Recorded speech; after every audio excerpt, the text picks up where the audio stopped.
Hello everyone, कैसे हो आप सब लोग। आई होप कि आप सभी बहुत अच्छे होंगे। तो आज हम लेकर आए हैं अपने एंडोक्राइन सिस्टम का पार्ट नंबर 2, जिसमें हम लोग बात करेंगे अपने कंप्लीट एंडोक्राइन ग्लैंड्स के बारे में। यानी कि हमारी जितनी भी एंडोक्राइन ग्लैंड्स हैं इन सभी के बारे में हम लोग बहुत डिटेल में बात करेंगे। तो वीडियो यहाँ पे बहुत ज़्यादा इंपॉर्टेंट होने वाली है और हर एक ग्लैंड का आप लोग को टाइम स्टैम्प जो है वीडियो में देखने को मिल जाएगा। तो आप लोग को जो भी ग्लैंड्स के बारे में देखना है तो आप लोग उस टाइम स्टैम्प के हिसाब से देख सकते हो। बाकी आप लोग कॉपी और पेन लेके बैठ जाइए और हम लोग अपना आज का वीडियो स्टार्ट करते हैं। सो यहाँ पे देखो, एंडोक्राइन सिस्टम का पार्ट 1 हम लोगों ने ऑलरेडी डिस्कस कर लिया है, जिसमें हम लोगों ने देख लिया था एक बेसिक इंट्रोडक्शन और हम लोगों ने देखा था कि हमारी एंडोक्राइन ग्लैंड्स आखिर क्या होती है।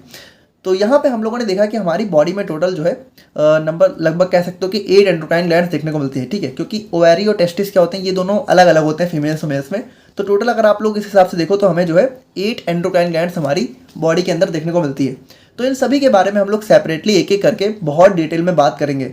तो सबसे पहले हम लोग यहाँ पे बात करते हैं अपने पिट्यूटरी ग्लैंड के बारे में। ठीक है, तो बात करें हम लोग यहाँ पे पिट्यूटरी ग्लैंड के बारे में, तो देखो सबसे पहली बात ये हमारी लोकेटेड कहाँ होती है, तो ये हमारी ब्रेन के अंदर देखने को मिलती है। ठीक है, हम लोगों ने लास्ट वीडियो में थोड़ा लोकेशन वगैरह देखी थी।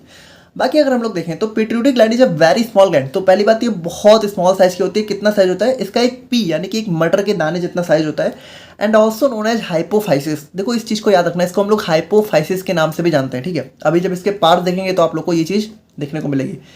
और बाकी अगर हम लोग बात करें कि इसकी एग्जैक्ट लोकेशन कहाँ होती है, जैसे ब्रेन के अंदर तो होती है लेकिन कहाँ, तो it is located in sella turcica, a depression is in sphenoid bone. तो देखो हमारा जो स्कल होता है उसके अंदर एक बोन होती है स्फेनॉइड बोन। तो उसके अंदर एक डिप्रेशन यानी कि कह सकते हो एक जैसे आप कह सकते हो कि एक थोड़ा गड्ढे टाइप का एक स्पेस होता है जिसको हम लोग बोलते हैं सेला टर्सिका, और उसी के अंदर इसकी लोकेशन होती है। ठीक है, यानी सेला टर्सिका में ही हमें अपनी पिट्यूटरी ग्लैंड देखने को मिलती है। आप लोग को इमेज में दिख रहा होगा। बाकी it is almost a P size यानी कि मटर दाने जितनी होती है। वेट इसका लगभग 500 mg के आसपास होता है। और बाकी यहाँ पे देखें तो it joints with hypothalamus through infundibulum. अब देखो सबसे इंपॉर्टेंट बात यह है कि जो पिट्यूटरी ग्लैंड है ये हमारी हाइपोथैलेमस के साथ जॉइंट होती है। हाइपोथैलेमस भी कहाँ होता है, हमारे ब्रेन के अंदर होता है। तो यहाँ पे देखो जिससे हमारी पिट्यूटरी ग्लैंड, अब थोड़ा सा आप लोग फिगर में देखो। ठीक है, जैसे ये हमारा हाइपोथैलेमस हो गया। ठीक है, हाइपोथैलेमस मतलब एक स्पेस होता है ब्रेन में। तो हाइपोथैलेमस से हमारा जो है पिट्यूटरी ग्लैंड, देखो ये हमारी दो, ऐसे कह सकते हो हमारे पिट्यूटरी ग्लैंड में अंदर दो लोब होते हैं। तो ये दोनों कह सकते हो इनको कंबाइंड फॉर्म में हम लोग पिट्यूटरी ग्लैंड बोलते हैं। तो ये यहाँ पे इससे ज्वाइन होते हैं इनफंडिबुलम। ठीक है, जैसे यहाँ पे अगर आप लोग इस चीज़ को देखो तो ये थोड़ा सा एक इनफंडिबुलम। ठीक है, अगर आप लोग इसको ऐसे देखो तो ये थोड़ा सा ऐसे। ठीक है, तो ये मतलब इस चीज़ को हम लोग बोलते हैं इनफंडिबुलम। तो इनफंडिबुलम से ये हमारा किससे, हाइपोथैलेमस से ज्वाइंट होता है। और बाकी हम लोग बात करें तो pituitary gland is also known as master gland. अब देखो ये चीज़ ना अभी आप लोग जो है देखोगे तो बहुत अच्छे से समझ जाओगे कि इसको हम लोग यहाँ पे मास्टर ग्लैंड बोलते हैं, क्योंकि as it controls the activity and functions of various other endocrine glands. देखो आप लोग थोड़ा सा इसको समझना कि जैसे जो पिट्यूटरी ग्लैंड है इसको हम लोग मास्टर ग्लैंड क्यों बोलते हैं, क्योंकि ये जो हार्मोन सिक्रेट करती है, जैसे अभी हम लोग देखेंगे बहुत डिटेल में। बाकी अगर सिंपली देखो तो ये हमारे कुछ हार्मोन्स होते हैं जो कि पिट्यूटरी ग्लैंड सिक्रेट करती है।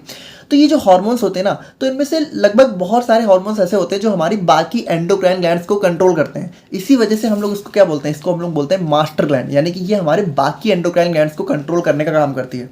अब देखो एक चीज़ समझना कि सभी को नहीं करती है लेकिन मोस्ट ऑफ दी को करती है। जैसे थोड़ा सा अगर आप लोग देखो तो यहाँ पे देखो इसके अंदर कौन कौन से हार्मोन निकल, जैसे पहला एक हमारा चलो ग्रोथ हो गया, वो तो बॉडी की ग्रोथ करवाएगा। लेकिन यहाँ पे देखो थायराइड स्टिमुलेटिंग हार्मोन, तो ये हमारी थायराइड ग्लैंड को कंट्रोल कर रहा है। फिर एड्रीनोकॉर्टिकोट्रोफिक, तो ये हमारी एड्रीनल ग्लैंड को कंट्रोल कर रहा है। ठीक है, उसके बाद गोनेडोट्रोफिन्स, तो ये हमारे टेस्टिस एंड ओवरीज को कंट्रोल कर रहा है।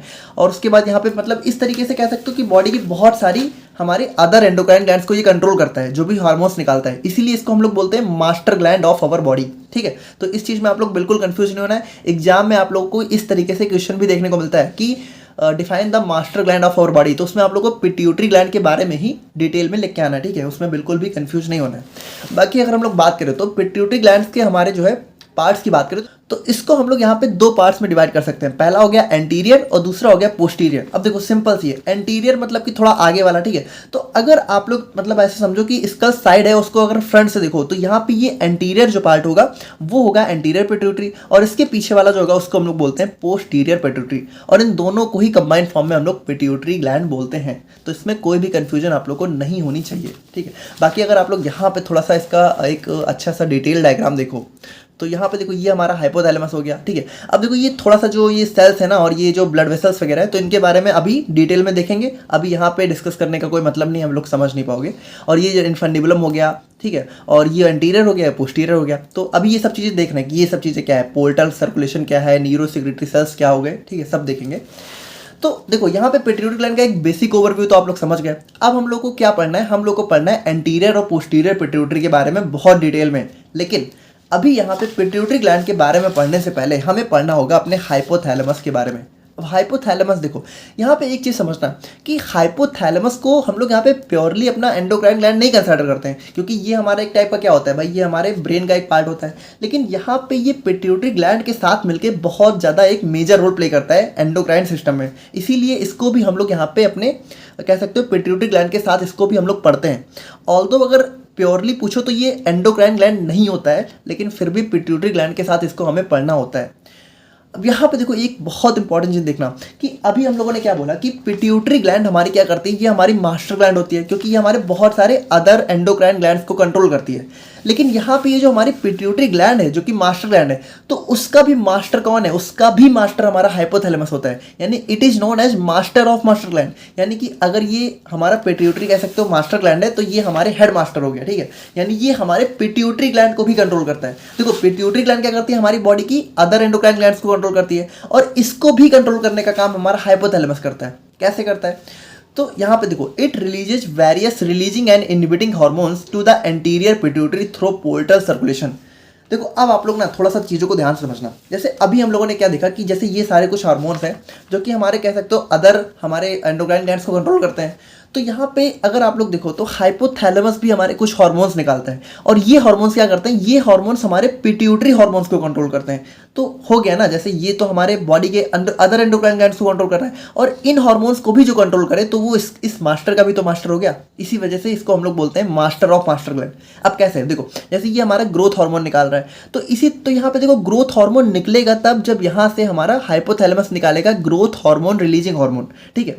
यानी ग्रोथ हार्मोन रिलीजिंग हार्मोन जब हमारा हाइपोथैलेमस निकालेगा तब हमारा पिट्यूटरी रिलीज करेगी ग्रोथ हार्मोन। यानी कि इसका रिलीज और इसका इनिबिशन किसके कंट्रोल में, हाइपोथैलेमस के। देखो यहाँ पे पहला हो गया ग्रोथ हार्मोन रिलीजिंग हार्मोन, और दूसरा हो गया growth hormone release inhibiting hormone, ठीक है। शॉर्ट फॉर्म में हम लोग GHRIH बोल देते हैं। तो इसका फुल फॉर्म क्या है, growth hormone release inhibiting hormone. Inhibiting का मतलब क्या है कि जब ये हमारा रिलीजिंग निकालेगा तब तो ये रिलीज होगा, और जैसे ही इनहिबिटिंग निकालेगा तो ये क्या होगा, ये मतलब इनहिबिट हो जाएगा, यानी इसकी रिलीज कम हो जाएगी। तो देखो वही चीज़ तो है कि it releases various releasing and inhibiting, यानी कि कुछ हमारे रिलीजिंग हार्मोन होते हैं जो कि हमारे पिट्यूटरी हार्मोन्स को निकालने का काम करते हैं, और कुछ हमारे इनहिबिटिंग होते हैं, यानी कि वो उसको क्या करते हैं, कम करने का काम करते हैं, टू द एंटीरियर पिट्यूटरी। और देखो यहाँ पे एक चीज़ इंपॉर्टेंट है कि जैसे पिट्यूटरी के दो पार्ट होते हैं, एंटीरियर और पोस्टीरियर, तो ये मेनली हमारे एंटीरियर हार्मोन्स को ही कंट्रोल करता है। यानी एंटीरियर पिट्यूटरी जो हार्मोन्स निकालती है उनको कंट्रोल करता है हमारा हाइपोथैलेमस, ठीक है। तो ये सारे हार्मोन्स होते हैं।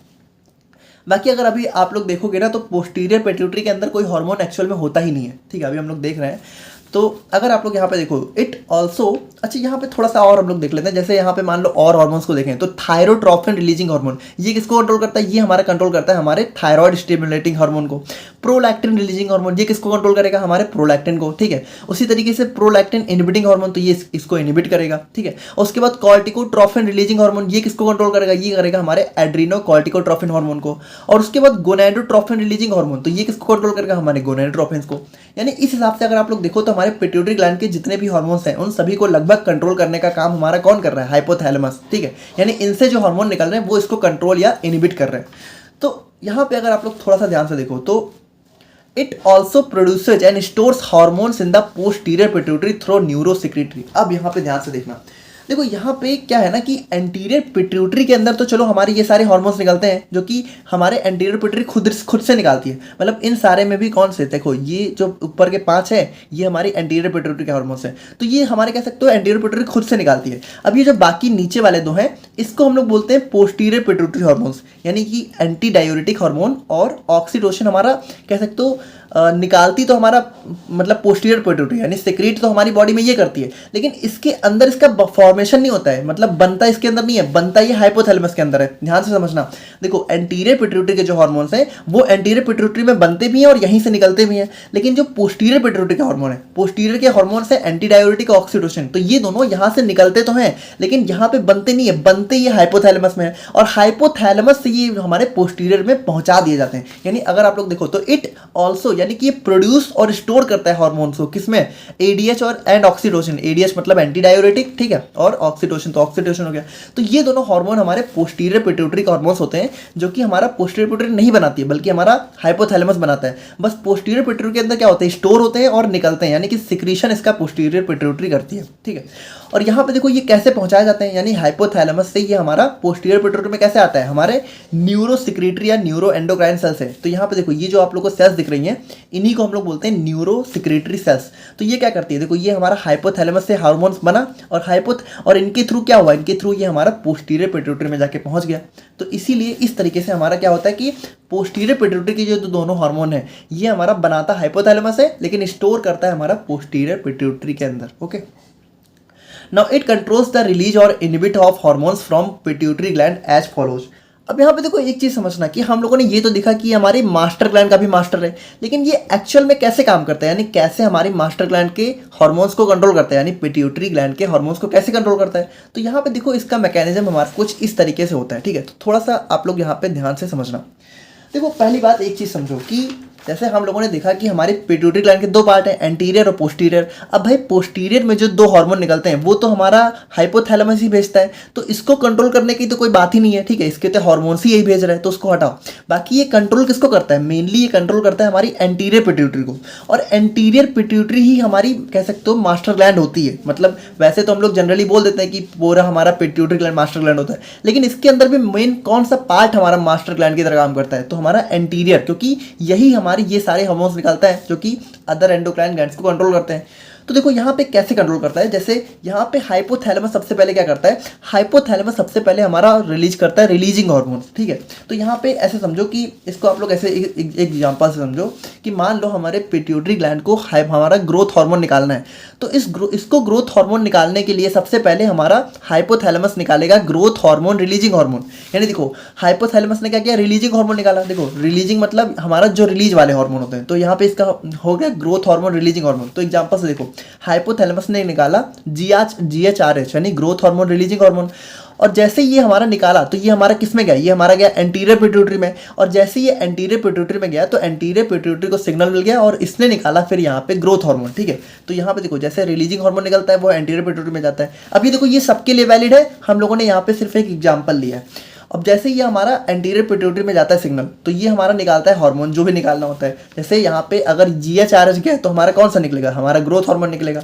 अब जैसे ही ग्रोथ हार्मोन निकलेगा तो भाई हार्मोन निकला है तो जहाँ इसको जाना है वहाँ जाएगा, यानी कि अपने टारगेट ग्लैंड पे जाएगा। अब जैसे ग्रोथ हार्मोन के टारगेट ग्लैंड क्या होते हैं, जैसे ग्रोथ हार्मोन हमारा ग्रोथ कराता है बॉडी में, तो ये टिश्यू की ग्रोथ कराएगा, बोन्स की ग्रोथ कराएगा, मसल्स की ग्रोथ कराएगा, तो यहाँ पे ये अपने टारगेट ग्लैंड पे चला गया, ठीक है, सिंपल। अब जैसे यहाँ पर टारगेट ग्लैंड्स में गया तो हमारा क्या हुआ, हार्मोन ब्लड लेवल इंक्रीजेस। अब देखो एक चीज समझो कि अब हमारा क्या है कि एंटीरियर पिट्यूटरी हमारा ग्रोथ हार्मोन निकाले जा रही है, तो धीरे धीरे क्या होगा कि जैसे आप लोग को पता है कि हार्मोन हमारा कहाँ जाता है, ब्लड में ही तो जाता है, तो ब्लड में धीरे धीरे इसका लेवल बहुत बढ़ना चालू हो जाएगा, ठीक है। अब जैसे जैसे हार्मोन का ब्लड लेवल बढ़ना चालू हो जाएगा तो कुछ ज़्यादा इफेक्ट आने लगेगा, हो सकता है जितना ना चाहिए उतना इफेक्ट आने लगे। तो क्या होगा, अब हमारे जो है हाइपोथैलेमस को फिर से सिग्नल जाएगा कि हार्मोन का ब्लड लेवल बहुत बढ़ गया है तो इसको कम करो। तो अब ये क्या करेगा, अब ये इसको इनहिबिट करने की कोशिश करेगा, ठीक है। तो इनहिबिट कैसे करेगा, इनहिबिट करेगा हमारा इनहिबिशन हार्मोन निकाल के। तो देखो ग्रोथ हार्मोन को रिलीज करने वाला हार्मोन होता है GHRH और उसको इनहिबिट करने वाला कौन सा हार्मोन होता है, GHRIH यानी growth hormone release inhibiting hormone. तो अब ये निकालेगा हमारा GHRIH जैसे ही हमारा ब्लड लेवल बढ़ेगा, ठीक है, और जैसे ही हमारा ये निकालेगा तो हमारा हाइपोथैलेमस क्या करेगा, इसको ब्लड लेवल को डिक्रीज करने लगेगा। अच्छा ठीक है, यहाँ पे क्या होगा, जैसे हार्मोन ब्लड लेवल बढ़ेगा तो हमारा हार्मोन का यूज होता चला जाएगा, ठीक है। अब जैसे जैसे यूज होगा वैसे वैसे हार्मोन का ब्लड लेवल फिर से गिरेगा। देखो ये कंटिन्यूअस प्रोसेस जो कि चलती रहती है, समझो कि एक टाइम बाद क्या हुआ, हार्मोन ब्लड लेवल बढ़ा, लेकिन धीरे धीरे क्या हुआ कि हमारा यूज होने लगा। अब जैसे जैसे यूज हुआ वैसे वैसे फिर से घटा, तो जैसे जैसे फिर से घटेगा तो ये फिर से हमारा सिग्नल भेजेगा हाइपोथैलेमस को कि इसको यहाँ पे हार्मोन ब्लड लेवल ज़्यादा घट चुका है, तो इसको फिर से स्टिमुलेट करो, ठीक है। तो स्टिमुलेट करने के लिए क्या करेगा, फिर से ग्रोथ हार्मोन रिलीजिंग हार्मोन निकालेगा। तो इस तरीके से आप लोगों ने देखा कि कैसे हमारा एंटीरियर पिट्यूटरी जो हमारा ग्रोथ हार्मोन निकाल रहा है उसको रिलीज और इनहिबिट कराने का कंट्रोल किसके पास है, हाइपोथैलेमस के पास है। यानी हाइपोथैलेमस जब ये हमारा ग्रोथ हार्मोन रिलीजिंग हार्मोन निकालेगा तभी हमारी पिट्यूटरी जो है ग्रोथ हार्मोन निकालेगी, और जैसे ही ये हमारा इसको इनहिबिट करने वाला निकालेगा तो ये हमारा कम कर देगा। यानी इसको कम करने का या फिर इसको बढ़ाने का, यानी इसको स्टिमुलेट करने का या फिर इसको इनहिबिट करने का। देखो स्टिमुलेट का मतलब होता है बढ़ा देना, इनहिबिट का मतलब होता है कम कर देना। तो इन दोनों को कंट्रोल कौन कर रहा है, इन दोनों को कंट्रोल हमारा हाइपोथैलेमस कर रहा है। तो देखो इसी तरीके से जैसे हमारे पिट्यूटरी के और भी हार्मोन्स को ये कंट्रोल करता है, जैसे थायराइड स्टिमुलेटिंग हार्मोन को कैसे निकालेगा, जब हमारा हाइपोथैलेमस निकालेगा हमारा जो है थायरोट्रोफिन रिलीजिंग हार्मोन, ठीक है। ये हमारा कंट्रोल करता है हमारे थायराइड स्टिमुलेटिंग को। और उसके बाद हमारा कॉर्टिकोट्रोफिन रिलीजिंग हार्मोन, ये हमारा कंट्रोल करता है हमारे एड्रीनोकॉर्टिकोट्रोफिक हार्मोन को। और उसके बाद प्रोलैक्टिन रिलीजिंग हार्मोन, ये हमारा किसको कंट्रोल करता है, प्रोलैक्टिन को। फिर हमारा गोनेडोट्रोफिन रिलीजिंग हार्मोन, ये हमारा किसको कंट्रोल करता है, हमारे गोनेडोट्रोफिन्स को। तो इस तरीके से हाइपोथैलेमस हमारे बहुत सारे हार्मोन्स निकालता है जो कि इसको कंट्रोल करने का काम करते हैं, ठीक है। तो आई होप कि आप लोग समझ गए होंगे कि बेसिक मैकेनिज्म कैसे होता है, कैसे हमारा कंट्रोल वगैरह होता है। अब हम लोग यहाँ पे मेनली बात करते हैं अपने एंटीरियर पिट्यूटरी के बारे में। तो यहाँ पे देखो एंटीरियर पिट्यूटरी यानी कि हमारा कौन सा, ये वाला पार्ट जो कि आगे वाला है, तो इसको हम लोग यहाँ पे बोलते हैं एडिनो हाइपोफाइसिस। देखो अभी हम लोगों ने स्टार्टिंग में देखा क्या देखा कि पिट्यूटरी ग्लैंड को हम लोग हाइपोफाइसिस के नाम से भी जानते हैं, तो इसको यहाँ पे फ्रंट वाले को हम लोग यहाँ पे बोलते हैं एडिनो हाइपोफाइसिस, ठीक है। Now it can be further divided into 2 parts. अब यहाँ पे ध्यान से देखना कि ये जो एंटीरियर वाला पार्ट है इसको हम लोग और भी 2 पार्ट्स में डिवाइड कर सकते हैं। पहला हो गया पार्स डिस्टालिस और दूसरा हो गया पार्स इंटरमीडिया। अब ये कैसे होता है, तो देखो वैसे जनरली दिखाने के लिए तो हम लोग ऐसे दिखा देते हैं, लेकिन इसमें भी अगर आप लोग डिटेल में जाके देखो तो ये हमारा कुछ इस तरीके से होता है, ठीक है। यानी कि एक हमारा देखो ये भी हमारा 2 सब पार्ट्स में होता है। तो ये जो इसमें भी जो 2 पार्ट होते हैं, तो ये आगे वाला होता है पार्स डिस्टालिस और ये जो पीछे वाला है इसको हम लोग बोलते हैं पार्स इंटरमीडिया, ठीक है। तो सिंपल है, कुछ खास नहीं है। बाकी hypothalamus controls the release and inhibition of hormones released from anterior pituitary by sending hormones through hypophyseal portal vein. अब आप लोग यहाँ पे ध्यान से समझना, देखो अभी हम लोगों ने क्या देखा कि हमारी पिट्यूटरी ग्लैंड जैसे ये सारे जो हार्मोन्स निकाल रही है, तो इसको कंट्रोल कौन कर रहा है, हमारा हाइपोथैलेमस। कौन कौन से हार्मोन, ये सारे हार्मोन निकाल के। लेकिन ये सारे हार्मोन निकाल के पिट्यूटरी ग्लैंड तक भेजता कैसे, तो ये देखो कैसे भेजता है। जैसे हाइपोथैलेमस ने हमारा हार्मोन समझ लो कि हमारे इन न्यूरोसेक्रेटरी सेल से निकाला, तो ये क्या करता है, ये इनको भेज देता है हमारे कैपिलरी सिस्टम में, ठीक है। यहाँ पे देखो जैसे कैपिलरी क्या होता है, कैपिलरी जैसे हमारा जहाँ ब्लड एक्सचेंज होता है उसको हम लोग बोलते हैं कैपिलरी, ठीक है। कैपिलरी के थ्रू ही हमारा ब्लड एक्सचेंज होता है, जहाँ पे हमारी कह सकते हो वेन्स और आर्टरी दोनों का एक मिक्सअप देखने को मिलता है। तो यहाँ पे देखो क्या होता है कि जैसे एक हमारा कैपिलरी एक्सचेंज हमारा होता है हाइपोथैलेमस के अंदर और एक हमारा कैपिलरी एक्सचेंज देखने को मिलता है एंटीरियर पिट्यूटरी के अंदर। तो यहाँ पे देखो ये जो हाइपोथैलेमस वाला कह सकते हो जो भी कैपिलरी एक्सचेंज होता है, वहाँ पे ये हार्मोन्स अपना कह सकते हो जो भी हार्मोन्स होते हैं, यानी कि ये जो सारे हार्मोन्स हैं इनको यहाँ पे ये इसमें रिलीज कर देते हैं और इस ब्लड में होता होता ये कहाँ चला जाता है, ये हमारा चला जाता है एंटीरियर पिट्यूटरी में, ठीक है। तो इस तरीके से हाइपोथैलेमस अपने हार्मोन्स इन कैपिलरी के थ्रू सेंड करता है और इस कैपिलरी नेटवर्क को हम लोग बोलते हैं हाइपोफैजियल पोर्टल सिस्टम या फिर हाइपोफैजियल पोर्टल वेन। अब देखो इसको थोड़ा सा समझना कि ये पोर्टल सिस्टम क्या होता है। देखो जब भी आप लोगों को 2 कैपिलरी का सिस्टम देखने को मिले, ठीक है, यानी कि 2 कैपिलरी बेड यहाँ पे देखने को मिल जाए, तो इसको हम लोग बोलते हैं पोर्टल सिस्टम। देखो इसको थोड़ा सा और अगर डीप में समझो तो देखो यहाँ पे भले मैंने रेड कलर से दिखा दिया है, बट यहाँ पे सिर्फ आर्टरी नहीं है बल्कि यहाँ पे वेन्स भी हैं। तो देखो आप लोग को पता है कि आर्टरी के अंदर क्या होता है, ऑक्सीजनेटेड ब्लड होता है और वेन्स के अंदर डीऑक्सीजनेटेड। अब देखो नॉर्मली हमारा क्या होता है कि जैसे किसी ऑर्गन में हमारा जब ब्लड एक्सचेंज होता है, यानी कि जो हमारा आर्टरी से ब्लड आता है और वेन्स में जब हमारा कह सकते हो जो भी ब्लड यूज करके जब हमारा ऑर्गन जो है डीऑक्सीजनेटेड ब्लड आर्टरी में वेन में भेजता है, तो वेन क्या होता है, वेन उसको सीधा यहाँ पे लेके जाते हैं हमारे किसके पास, वेन हमारा सीधे उसको हार्ट के पास लेके चले जाते हैं। सिंपल है ना, देखो सिंपल है ना कि हार्ट के पास हमारा वेन वाला ब्लड जाता है और हार्ट से हमारा जो है ऑक्सीजनेटेड ब्लड हमारा आर्टरी के थ्रू जाता है। तो आर्टरी से ब्लड हमारा आया, आर्टरी से यहाँ पे कह सकते हो ऑर्गन ने यूज किया और उसको फिर वेन्स के थ्रू हमारा हार्ट में वापस भेज दिया। तो ये नॉर्मल सिस्टम होता है जहाँ पे हमारा सिंपल जो है ऑर्गन से डायरेक्ट हमारा वेन से ब्लड कहाँ जाता है, हार्ट में। लेकिन अगर हमारा ब्लड जो है डायरेक्टली हार्ट में ना होके किसी दूसरे ऑर्गन या फिर किसी दूसरे टिश्यू में चला जाए, ठीक है, तो इस चीज़ को हम लोग बोलते हैं पोर्टल सर्कुलेशन। यानी देखो यहाँ पे क्या होता है कि नॉर्मली यहाँ पे होना चाहिए कि ये जो वेन्स निकली है ये हमारा सीधे हार्ट के पास जानी चाहिए, लेकिन यहाँ पे ऐसा नहीं हुआ। यहाँ पे ये जो हमारी वेन्स निकली थी ये हमारा सीधे हार्ट में ना जाके हाइपोथैलेमस से चली गई हमारा एंटीरियर पिट्यूटरी में। तो यहाँ पे देखो हमारा 2 कैपिलरी बेड का सिस्टम बन गया। तो इसी सिस्टम को हम लोग बोलते हैं पोर्टल सर्कुलेशन या फिर पोर्टल सिस्टम। यानी सिंपली समझ गया ना कि हमारा जो वेन से ब्लड था वो हमारा सीधे हार्ट में ना जाके किसी दूसरे ऑर्गन में चला गया और इस दूसरे ऑर्गन से होते हुए अब ये हमारा हार्ट में जाएगा। तो इस तरह के सिस्टम को हम लोग बोलते हैं पोर्टल सर्कुलेशन। और हमारी बॉडी में यहाँ पे 2 कह सकते हो सिंपली 2 पोर्टल सर्कुलेशन देखने को मिलते हैं। पहला होता है हाइपोफेजियल और इसी चीज़ को हम लोग बोलते हैं हाइपोफेजियल। यानी ये वाला जो पोर्टल सर्कुलेशन होता है जो कि एंटीरियर पिट्यूटरी और हाइपोथैलेमस में देखने को मिलता है, इसको हम लोग बोलते हैं हाइपोफेजियल। और एक हमारा लिवर में देखने को मिलता है, लिवर और इंटेस्टाइन में, उसको हम लोग बोलते हैं हेपेटिक पोर्टल सिस्टम। ठीक है, तो समझ गए ना, 2 होते हैं जिसमें से एक हमारा ये होता है। तो इस चीज़ को हम लोग बोलते हैं पोर्टल सर्कुलेशन। तो यहाँ पे देखो यही चीज़ बताई गई है कि जो हमारा हाइपोथैलेमस होता है, तो हाइपोथैलेमस हमारा जो हार्मोन्स होता है, तो उसको यहाँ पे कैसे हमारे इस पोर्टल सर्कुलेशन को, या फिर इसको हम लोग हाइपोफेजियल पोर्टल वेन बोल सकते हैं, क्योंकि सिंपली वेन क्या होता है, वेन हमारी जो है यहाँ पे जा रही है। ठीक है, अब समझो यहाँ पे वेन आर्टरी दोनों होती है, लेकिन एक हम लोगों ने रेफरेंस लेने के लिए बना दिया कि हाँ थोड़ा सा ब्लड जैसा लगे। तो इन्हीं के थ्रू यानी कि यहाँ पे ये हमारे हार्मोन सिक्रेट करती है और चूंकि ये हमारे डायरेक्टली हार्ट में ना जाके हमारा इसमें जाता है, इसीलिए हार्मोन्स हमारे यहाँ पहुँच जाते हैं। और जैसे ही ये वाले हार्मोन्स यहाँ पे पहुँच जाते हैं तो इसको यहाँ पे एंटीरियर पिट्यूटरी को सिग्नल भेजता है, फिर हमारे ये सारे हार्मोन्स हमारी एंटीरियर पिट्यूटरी निकालना स्टार्ट कर देती है। तो सिंपल है, इसमें कुछ भी इतना टफ नहीं था। आई होप कि आप लोग समझ गए होंगे।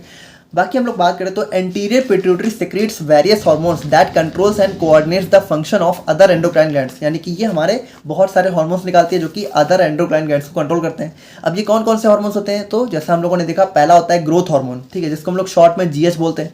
दूसरा होता है थायराइड स्टिमुलेटिंग हार्मोन, जिसको हम लोग शॉर्ट फॉर्म में टीएसएच बोल देते हैं। फिर होता है हमारा तीसरा एड्रीनोकॉर्टिकोट्रोफिक, इसको हम लोग शॉर्ट फॉर्म में एसीटीएच बोल देते हैं। फिर हमारा प्रोलैक्टिन हो गया, फिर हमारा आ जाता है गोनेडोट्रोफिन्स। तो इन सभी हार्मोन्स के बारे में अब हम लोग यहाँ पे एक एक करके डिटेल में थोड़ा सा बात करते हैं। सबसे पहले हम लोग देखते हैं अपने ग्रोथ हार्मोन को। तो सबसे पहली बात ये हमारा रिलीज होता है एंटीरियर पिट्यूटरी से, और वो भी मोस्ट अबंडेंट अमाउंट में। यानी देखो यहाँ पे ये जो 5 हार्मोन्स हैं, इन सब में सबसे ज़्यादा अमाउंट में हमारा ग्रोथ हार्मोन ही निकलता है एंटीरियर पिट्यूटरी से। बाकी it is responsible for growth and development of body by increasing cell division, protein synthesis, blood glucose level and lipid breakdown. देखो एक चीज़ समझ लो कि हमारी बॉडी को ग्रोथ करने के लिए क्या चाहिए भाई, उसको एटीपी चाहिए, एनर्जी चाहिए। अब एटीपी एनर्जी उसको कैसे मिलती है, जैसे हमारा लिपिड का ब्रेकडाउन होता है। अब ये सारी चीज़ें बायोकेमिस्ट्री में हम लोगों ने पढ़ी है, अगर आप लोगों ने बायोकेमिस्ट्री पढ़ा है तो पता होगा, और नहीं पता है तो इतना सिंपली समझ लो कि जब ये सारी चीज़ें होती हैं यानी कि हमारा प्रोटीन की सिंथेसिस होती है। अब देखो प्रोटीन यहाँ पे हमेशा सिंथेसिस होता है तब हमारी बॉडी ग्रोथ करती है, क्योंकि बॉडी ग्रोथ के लिए क्या चाहिए, प्रोटीन चाहिए। आप लोगों ने हमेशा ये चीज़ तो भाई सबको पता है कि बॉडी के लिए प्रोटीन चाहिए होता है। तो प्रोटीन हमारी बॉडी में जब बनेगा तब हमारी बॉडी की ग्रोथ होगी। और ये जो लिपिड होता है और ये जो कह सकते हो कार्बोहाइड्रेट होते हैं, ये जब ब्रेक डाउन होते हैं, देखो एक चीज़ समझना, प्रोटीन जब बनता है और कार्बोहाइड्रेट और फैट जब ब्रेक डाउन होते हैं तब हमारी बॉडी के अंदर ग्रोथ देखने को मिलती है। तो इन सारी चीज़ों को फैसिलिटेट कराने का काम कौन करता है, हमारा ग्रोथ हार्मोन। यानी देखो एक चीज़ समझो कि ये जो हम लोग छोटे से बड़े होते हैं, ठीक है, और हमारी जो भी कह सकते हो हमारी बॉडी की ग्रोथ होती है, मसल ग्रोथ होती है, और हमारी जो हाइट है, ये सारी चीज़ें हमारे ग्रोथ हार्मोन के ऊपर डिपेंड करती हैं। यानी ये जितना ज़्यादा अमाउंट में निकलेगा उतनी ज़्यादा हमारी ग्रोथ होती है। बाकी it targets various tissues and organ. अब इसका टारगेट क्या क्या होता है, जैसे ये हमारा लिवर ग्रोथ कराता है, ठीक है, कनेक्टिव टिश्यू के अंदर ग्रोथ कराता है, बाकी बोन्स, मसल्स, यही सारे इसके टारगेट होते हैं। भाई हम सिंपल है, ग्रोथ हमारी कैसे होगी, जब हमारी बोन्स ग्रोथ करेंगी, हमारा मसल्स ग्रो करेगा, सिंपल है। बाकी hypothalamus stimulate the release of growth hormone. अब देखो यहाँ पे हम लोगों ने देखा कि ग्रोथ हार्मोन रिलीज कैसे होता है, जब हमारा हाइपोथैलेमस निकालता है growth hormone releasing hormone, short में जीएचआरएच, ठीक है। तो hypothalamus stimulate the release of growth hormone by secreting GHRH and suppress और inhibit it by secreting GHRIH, यानी ग्रोथ हार्मोन रिलीज इनहिबिटिंग। यानी कि इसको बढ़ाता कैसे है, जीएचआरएच से, और इसको कम कैसे करता है, जीएचआईआरएच से। और इस जीएचआईआरएच को हम लोग सोमैटोस्टेटिन के नाम से भी जानते हैं, सिंपल है, ठीक है। Now secretion of GH is greater at night during sleep. देखो एक चीज़ समझो कि जो ग्रोथ हार्मोन है ये हमारा नाइट में सोते टाइम ज़्यादा निकलता है, इसीलिए बोला जाता है कि अगर आप अपने अर्ली एडल्ट एज में हो तो आप लोग को बहुत अच्छी स्लीप लेनी चाहिए ताकि आप लोग की बॉडी अच्छे से ग्रो वगैरह कर सके। नाउ हाइपर सिक्रीशन, अगर हमारा ग्रोथ हार्मोन बहुत ज़्यादा निकल जाता है तो उसको हम लोग बोलते हैं गाइगेंटिज्म। जैसे ऐसे समझो कि कुछ लोग होते हैं ना जो बहुत एक्सट्रीम लंबे हो जाते हैं, तो उनको क्या होता है, उनके अंदर हमारा ग्रोथ हार्मोन का सिक्रीशन बहुत ज़्यादा बढ़ जाता है, मतलब बहुत ज़्यादा लंबे हो जाते हैं या फिर बहुत ज़्यादा मतलब कह सकते हो उनकी बॉडी बहुत ज़्यादा फूल जाती है, ग्रो कर जाती है, तो वो सारी चीज़ें हमारे गाइगेंटिज्म यानी ग्रोथ हार्मोन ज़्यादा निकल गए। और कुछ लोग क्या होते हैं कि उनकी हाइट वगैरह काफ़ी छोटी रह जाती है या फिर उनके अंदर बॉडी अच्छे से ग्रो नहीं कर पाती, उनका कोई बॉडी पार्ट कमज़ोर रह जाता है, तो उनके अंदर ग्रोथ हार्मोन का सिक्रेशन थोड़ा कम होता है। देखो हाइपो का मतलब कम, हाइपर का मतलब ज़्यादा, तो उसको हम लोग बोलते हैं ड्वार्फिज्म। तो ये था सिंपल हमारा ग्रोथ हार्मोन। अब हम लोग यहाँ पे बात करते हैं अपने सेकेंड हार्मोन की, जो कि होता है हमारे यहाँ पे थायराइड स्टिमुलेटिंग हार्मोन। तो यहाँ पे देखो जैसा इसका नाम ही है थायराइड स्टिमुलेटिंग, तो यानी कि ये हमारी क्या करता है, ये हमारी थायराइड ग्लैंड को स्टिमुलेट करता है। देखो सबसे पहले इसको हम लोग यहाँ पे थायरोट्रोफिन के नाम से भी जानते हैं, ठीक है। अब यहाँ पे देखो it stimulate the growth and activity of thyroid gland, यानी कि जो हमारा थायराइड ग्लैंड होता है, तो ये भी हमारा एक टाइप का ग्लैंड है, ठीक है। देखो थायराइड भी हमारा एक ग्लैंड होता है, तो इसको हम लोग अभी देखेंगे जस्ट इसके बाद। तो इसके अंदर से जो जो हार्मोन निकलते हैं और या फिर इसकी थायराइड ग्लैंड की जो खुद की एक्टिविटी होती है, फिर खुद की जो ग्रोथ होती है, उसको यहाँ पे मैनेज करने का काम हमारा ये वाला हार्मोन करता है, TSH शॉर्ट फॉर्म में बोलते हैं।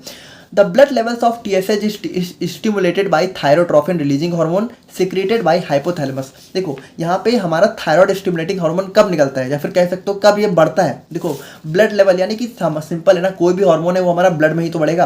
तो जब हमारा ब्लड लेवल बढ़ता है तो कैसे बढ़ता है, जब हमारा ये स्टिमुलेट होता है। और कैसे होता है, हमारा थायरोट्रोफिन रिलीजिंग हार्मोन, यानी जब हमारी हाइपोथैलेमस रिलीज करती है थायरोट्रोफिन रिलीजिंग हार्मोन, तब ये हमारा पिट्यूटरी ग्लैंड रिलीज करता है हमारा थायराइड स्टिमुलेटिंग हार्मोन। सिंपल है। Now it's inhibition is regulated by negative feedback mechanism. अब देखो एक चीज़ समझो कि थायरोट्रोफिन रिलीजिंग हार्मोन तो निकालता है हमारा हाइपोथैलेमस, लेकिन थायरोट्रोफिन इनहिबिटिंग हार्मोन नहीं निकालता है। तो इसको इनहिबिट यानी कि जब ये बहुत ज़्यादा बढ़ जाता है तो इसको इनहिबिट करता है हमारा बॉडी का नेगेटिव फीडबैक सिस्टम। अब आई होप कि आप लोगों ने फीडबैक सिस्टम पढ़ रखा होगा। तो नेगेटिव क्या करता है कि किसी भी चीज़ को थोड़ा कम करने का काम करता है। तो अगर ये बहुत ज़्यादा बढ़ जाता है तो इसको कम करता है हमारा नेगेटिव फीडबैक सिस्टम, ठीक है। एक चीज़ समझना कि जैसे ग्रोथ हार्मोन में क्या होता है, इसमें कोई नेगेटिव फीडबैक सिस्टम की जरूरत नहीं थी। इसमें हमारा पार्टिकुलर एक स्पेशल हार्मोन ही है, growth hormone release inhibiting hormone, जो कि इसको इनहिबिट कर रहा है। लेकिन थायराइड ट्रोफिन में ऐसा कोई इनहिबिटिंग हार्मोन नहीं है, तो इसके लिए हमारा नेगेटिव फीडबैक सिस्टम काम करता है इसको कम करने के लिए। बाकी यहाँ पे it's release is lower in early evening and highest during midnight, यानी कि यहाँ सिंपल है कि अर्ली इवनिंग में ज़्यादा होता है और मिडनाइट में मतलब नाइट में जो है बहुत ज़्यादा हो जाता है, ठीक है। और अर्ली इवनिंग में थोड़ा कम रहता है। तो नेक्स्ट हार्मोन हमारा आ जाता है एड्रीनोकॉर्टिकोट्रोफिन हार्मोन। तो यहाँ पे देखो सबसे पहली बात कि ये हमारा कहाँ करता है, एड्रीनल कॉर्टेक्स। देखो यहाँ पे हमारी एक होती है एड्रीनल ग्लैंड, और एड्रीनल ग्लैंड के भी अंदर दो पार्ट होते हैं, एक होता है एड्रीनल कॉर्टेक्स, एक होता है एड्रीनल मेडुला। तो ये जो एड्रीनल कॉर्टेक्स होता है उसके अंदर हमारा ये काम करता है कौन सा, एड्रीनोकॉर्टिकोट्रोफिन हार्मोन। अब यहाँ पे देखो its secretion is stimulated by corticotrophin releasing hormone. अब देखो चूंकि हमारा पिट्यूटरी कौन सा निकालती है, एड्रीनोकॉर्टिकोट्रोफिक हार्मोन, और इसको निकालने के लिए कौन सा हार्मोन हेल्प करता है, इसको निकालने के लिए हमारा हाइपोथैलेमस निकालता है कॉर्टिकोट्रोफिन रिलीजिंग हार्मोन। यानी जब हमारा हाइपोथैलेमस ये वाला हार्मोन निकालेगा तब हमारी पिट्यूटरी ये वाला हार्मोन निकालेगी, ठीक है। सिंपल है। देखो जैसे यहाँ पे समझो कि हाइपोथैलेमस ने यहाँ पे निकाला मान लो कॉर्टिकोट्रोफिन रिलीजिंग हार्मोन, तब ये हमारा एंटीरियर पिट्यूटरी में गया और तब हमारी एंटीरियर पिट्यूटरी ने निकाला हमारा कह सकते हो एड्रीनोकॉर्टिकोट्रोफिक हार्मोन, ठीक है, ADRH जो भी शॉर्ट फॉर्म होता है इसका, ACTH, ठीक है। Now it promotes the release of steroid hormones specially cortisol from adrenal cortex. अब देखो यहाँ पे ये जो एड्रीनल ग्लैंड है अभी हम लोग देखेंगे तो ये कुछ हार्मोन निकालती है, तो इसका जो कॉर्टेक्स वाला पार्ट है ये हमारे स्टेरॉइड हार्मोन्स निकालता है, तो उसी को प्रमोट करने का काम हमारा ये एड्रीनोकॉर्टिकोट्रोफिक हार्मोन करता है। बाकी it's inhibition is regulated by negative feedback mechanism. अब यहाँ पे भी देखो कि कॉर्टिकोट्रोफिन रिलीजिंग हार्मोन तो निकाल रहा है हाइपोथैलेमस, लेकिन इनहिबिटिंग नहीं निकाल रहा है, तो इसको इनहिबिट कौन करता है, हमारा नेगेटिव फीडबैक सिस्टम, ठीक है। सिंपल है। नाउ लास्ट में हम लोग बात करें अपने प्रोलैक्टिन की, तो यहाँ पे देखो this hormone is responsible for lactation, milk production and has a direct effect on breast after child birth. देखो यहाँ पे मदर की जो ब्रेस्ट होती है, तो आप लोग को पता है कि जैसे ही चाइल्ड बर्थ होता है तो मदर की ब्रेस्ट से यहाँ पे क्या होता है, मिल्क का सिक्रेशन होना चालू हो जाता है। तो देखो मिल्क सिक्रेशन हमारा दूसरा हार्मोन कराता है, लेकिन जो उसके अंदर मिल्क का प्रोडक्शन है, यानी ब्रेस्ट में जो मिल्क का प्रोडक्शन होता है, देखो जब तक चाइल्ड बर्थ नहीं होता है तब तक ब्रेस्ट में मिल्क प्रोडक्शन नहीं होता है। चाइल्ड बर्थ के बाद ही ब्रेस्ट में मिल्क का फॉर्मेशन होता है। तो ये जो मिल्क का फॉर्मेशन है या फिर मिल्क प्रोडक्शन का काम है, ये हमारा कौन करता है, ये हमारा प्रोलैक्टिन करता है। और प्रोलैक्टिन कौन निकालता है, हमारा पिट्यूटरी ग्लैंड निकालती है, ठीक है। Now the release of prolactin is stimulated by prolactin releasing hormone and further lowered by prolactin inhibiting hormone. अब देखो यहाँ पे दोनों हार्मोन है, यानी यहाँ पे हाइपोथैलेमस इसकी रिलीज को कंट्रोल करता है बाय प्रोलैक्टिन रिलीजिंग हार्मोन और इसको कम करता है बाय प्रोलैक्टिन इनहिबिटिंग हार्मोन। देखो कुछ कुछ हार्मोन ऐसे हैं जिसमें अंदर रिलीजिंग और इनहिबिटिंग दोनों है, लेकिन जिसमें नहीं है उसको इनहिबिट कौन करेगा, नेगेटिव फीडबैक सिस्टम, और जिसमें है उसमें सिंपल यही कर देगा, ठीक है। नाउ द रिलीज ऑफ बाकी it's secretion is increase during sleep and emotional stress, यानी कि स्लीप के टाइम पे और जैसे इमोशनल स्ट्रेस, यानी कि ऐसे समझो ना कि जैसे जो मदर होती है जब उसको अपने बच्चे की बहुत ज़्यादा परवाह हो रही होती है, ठीक है, उसको लेके इमोशनल हो रही हो, तब भी यहाँ पे इस मिल्क का प्रोडक्शन बढ़ जाता है। तो सिंपल है। बाकी हम लोग एट लास्ट में बात करें अपने 5th नंबर के हार्मोन की, जो कि हमारा पिट्यूटरी निकालती है, एंटीरियर पिट्यूटरी। तो ये होता है हमारे यहाँ पे गोनाडोट्रोफिन्स। अब देखो ये जो गोनाडोट्रोफिन्स है ना, इसको हम लोग यहाँ पे सेक्स हार्मोन्स के नाम से भी जानते हैं, ठीक है। Now after puberty 2 gonadotrophins are secreted by anterior pituitary in response to gonadotrophin releasing hormone via hypothalamus. देखो एक चीज़ समझो कि वैसे इसको हम लोग बोल देते हैं सेक्स हार्मोन्स, लेकिन एक्चुअल सेक्स हार्मोन्स नहीं होते हैं। ये एक्चुअल सेक्स हार्मोन्स हमारे होते हैं टेस्टोस्टेरोन, एंड्रोजन और प्रोजेस्टेरोन। उसको हम लोग अभी अपने एट लास्ट में पढ़ेंगे गोनैड्स के अंदर। बाकी यहाँ पे ये समझो कि ये हमारे कुछ हार्मोन्स निकालते हैं जो कि इन सेक्स हार्मोन्स को स्टिमुलेट करने का काम करते हैं। देखो थोड़ा कंफ्यूज हो रहा है ना, मुझे पता है, अभी समझो कि जैसे हमारा पिट्यूटरी ग्लैंड निकालता है गोनाडोट्रोफिन्स, और इस गोनाडोट्रोफिन को निकालने के लिए हाइपोथैलेमस कौन सा निकालता है, गोनाडोट्रोफिन रिलीजिंग हार्मोन। तो यहाँ पे वही चीज़ है कि यहाँ पे जो भी हार्मोन्स हैं, अब देखो ये जो गोनाडोट्रोफिन्स है ना, ये 2 टाइप के होते हैं, मतलब 2 हार्मोन होते हैं जिनको हम लोग कंबाइंड फॉर्म में गोनाडोट्रोफिन्स बोलते हैं। एक होता है FSH जिसको हम लोग बोलते हैं फॉलिकल स्टिमुलेटिंग हार्मोन, और दूसरा होता है LH ल्यूटिनाइजिंग हार्मोन, और इन दोनों को कंबाइंड फॉर्म में हम लोग बोलते हैं गोनाडोट्रोफिन्स। अब देखो इन दोनों का काम क्या क्या होता है, तो इन मेल्स और फीमेल्स में दोनों में हम लोग देखते हैं। तो मेल्स में क्या करता है, इन मेल्स FSH यानी कि जो हमारा फॉलिकल स्टिमुलेटिंग हार्मोन है स्टिमुलेट्स द स्पर्मेटोजेनेसिस। स्पर्मेटोजेनेसिस का मतलब क्या होता है, स्पर्म फॉर्मेशन, यानी मेल्स के अंदर जो स्पर्म का फॉर्मेशन होता है उसको बढ़ाने का काम हमारा कौन करता है, FSH यानी फॉलिकल स्टिमुलेटिंग हार्मोन। और LH यानी कि ल्यूटिनाइजिंग हार्मोन की बात करें तो LH also known as interstitial cell stimulating hormone यानी ICSH stimulates the interstitial cells of testis to secrete testosterone. देखो अगर आप लोगों को पता है, नहीं पता है तो कोई बात नहीं, अभी हम लोग देखने वाले सब कुछ। बाकी इतना समझो कि हमारी मेल्स के अंदर जो सबसे मेजर सेक्स हार्मोन होता है टेस्टोस्टेरोन, उसको सिक्रेट कौन करता है, टेस्टिस, और टेस्टिस के अंदर उसको सिक्रेट कौन करता है, इंटरस्टिशियल सेल्स, और उनको सिक्रेट करने के लिए स्टिमुलेट कौन करता है, हमारा LH यानी ल्यूटिनाइजिंग हार्मोन, ठीक है। तो ये हमारे कह सकते हो डायरेक्टली हमारे क्या कह सकते हो कि अल्टीमेटली हमारे टेस्टोस्टेरोन को निकालने का काम करता है, ठीक है, स्टिमुलेट करता है। बाकी फीमेल्स में बात करें तो फीमेल्स में हमारा जो फॉलिकल स्टिमुलेटिंग हार्मोन है वो ओवोजेनेसिस यानी कि ओवम फॉर्मेशन को प्रमोट करता है, ठीक है, ओवा फॉर्मेशन को। और बाकी यहाँ पे LH और FSH, ठीक है, यानी ये दोनों मिलकर क्या करते हैं, are involve in secretion of hormones like oestrogen and progesterone during menstrual cycle. यानी कि देखो मेंस्ट्रुअल साइकिल के दौरान जो फीमेल सेक्स हार्मोन्स होते हैं मेजर, एस्ट्रोजन और प्रोजेस्टेरोन, उनको भी यहाँ पे सिक्रेट करने में हेल्प करता है हमारा कौन कौन, LH और FSH, ठीक है। तो देखो यहाँ पे LH और FSH हमारा डायरेक्टली सेक्स हार्मोन्स नहीं होते हैं, लेकिन सेक्स हार्मोन्स को स्टिमुलेट करने का काम हमारा ये दोनों करते हैं, ठीक है। तो इसीलिए इसको भी हम लोग यहाँ पे सेक्स हार्मोन्स की कैटेगरी में डाल देते हैं। तो ये हो गए हमारे वो हार्मोन्स जो कि हमारी एंटीरियर पिट्यूटरी सिक्रेट करती है। अब हम लोग बात करेंगे अपने पोस्टीरियर पिट्यूटरी के हार्मोन्स की। तो बात करें हम लोग यहाँ पे पोस्टीरियर पिट्यूटरी के हार्मोन्स की, तो देखो सबसे पहली बात मैंने आप लोगों को स्टार्टिंग में ही बताया कि यहाँ पे ये खुद से हार्मोन्स नहीं निकालती है, बल्कि इसके हार्मोन्स हमारा निकालता हाइपोथैलेमस है, बस ये स्टोर करती है उनके हार्मोन्स को, इसीलिए हम लोग इसको पोस्टीरियर पिट्यूटरी के हार्मोन्स बोल देते हैं। तो यहाँ पे अगर आप लोग देखो तो पोस्टीरियर पिट्यूटरी को हम लोग यहाँ पे न्यूरो हाइपोफाइसिस के नाम से भी जानते हैं, क्योंकि यहाँ पे देखो न्यूरो का मतलब क्या होता है, न्यूरॉन्स, यानी ये देखो एक चीज़ समझो कि जो पोस्टीरियर पिट्यूटरी है ना, ये हमारा एक टाइप से हाइपोथैलेमस का ही कह सकते हो कि मतलब एक एक्सटेंडेड वर्जन होता है, मतलब हाइपोथैलेमस ही थोड़ा सा नीचे जाके पोस्टीरियर पिट्यूटरी का फॉर्मेशन कर लेता है, जबकि एंटीरियर पिट्यूटरी क्या होती है, ये हमारे हाइपोथैलेमस का पार्ट नहीं होती है, ठीक है। अगर आप लोग देखो भी तो ये डायरेक्टली हाइपोथैलेमस से जुड़ा हुआ लग रहा है, जबकि ये थोड़ा सा अलग होता है, ठीक है। तो ये हमारा डायरेक्टली जो है हाइपोथैलेमस के फॉर्म में होता है। तो यहाँ पे क्या होता है, इसका फॉर्मेशन हमारा हाइपोथैलेमस के न्यूरॉन्स के थ्रू ही होता है, इसीलिए हम लोग यहाँ पे इसको न्यूरो हाइपोफाइसिस में बोल देते हैं। बाकी the hormones of posterior pituitary is basically synthesised by hypothalamus, यानी इनके हार्मोन्स को बनाता हाइपोथैलेमस है, while they are stored and secreted through posterior pituitary, लेकिन जो स्टोर करने का काम होता है, सिक्रीट करने का काम होता है, वो हमारी पोस्टीरियर पिट्यूटरी करती है। अब देखो, there are basically 2 hormones secreted by posterior pituitary as follows, यानी कि पोस्टीरियर पिट्यूटरी कौन कौन से, ये 2 हार्मोन, ऑक्सीटोसिन और एंटी डायूरेटिक हार्मोन। अब यहाँ पे ध्यान से समझना, तो सबसे पहले आता है हमारे यहाँ पे ऑक्सीटोसिन। अब देखो, ऑक्सीटोसिन को हम लोग यहाँ पे जो है लव हार्मोन के नाम से भी जानते हैं, क्योंकि ये क्या होता है कि जैसे हमारी कह सकते हो सोशल बॉन्डिंग, ट्रस्ट, एम्पैथी, यानी कि अगर हमारे किसी के साथ बहुत अच्छे रिलेशन है तो हमें क्या होता है कि जैसे वो मिलता है तो हमें खुशी होती है, ठीक है। जैसे मान लो कोई भी इंसान है, ठीक है, वो आपका दोस्त हो सकता है, आपका पार्टनर हो सकता है, तो अगर उसके मिलने पे आप लोग को बहुत ज़्यादा एक खुशी वाली फील आ रही है या फिर बहुत अच्छा लग रहा है, जैसे गले मिल के बहुत अच्छा लगता है किसी लोगों को, ठीक है, कुछ लोगों को साथ रहने में अच्छा लगता है, वो सारी फीलिंग्स अच्छा लगने वाली कौन मतलब कह सकते हो प्रोवाइड कराता है, ऑक्सीटोसिन कराता है, इसीलिए हम लोग इसको यहाँ पे लव हार्मोन भी बोलते हैं।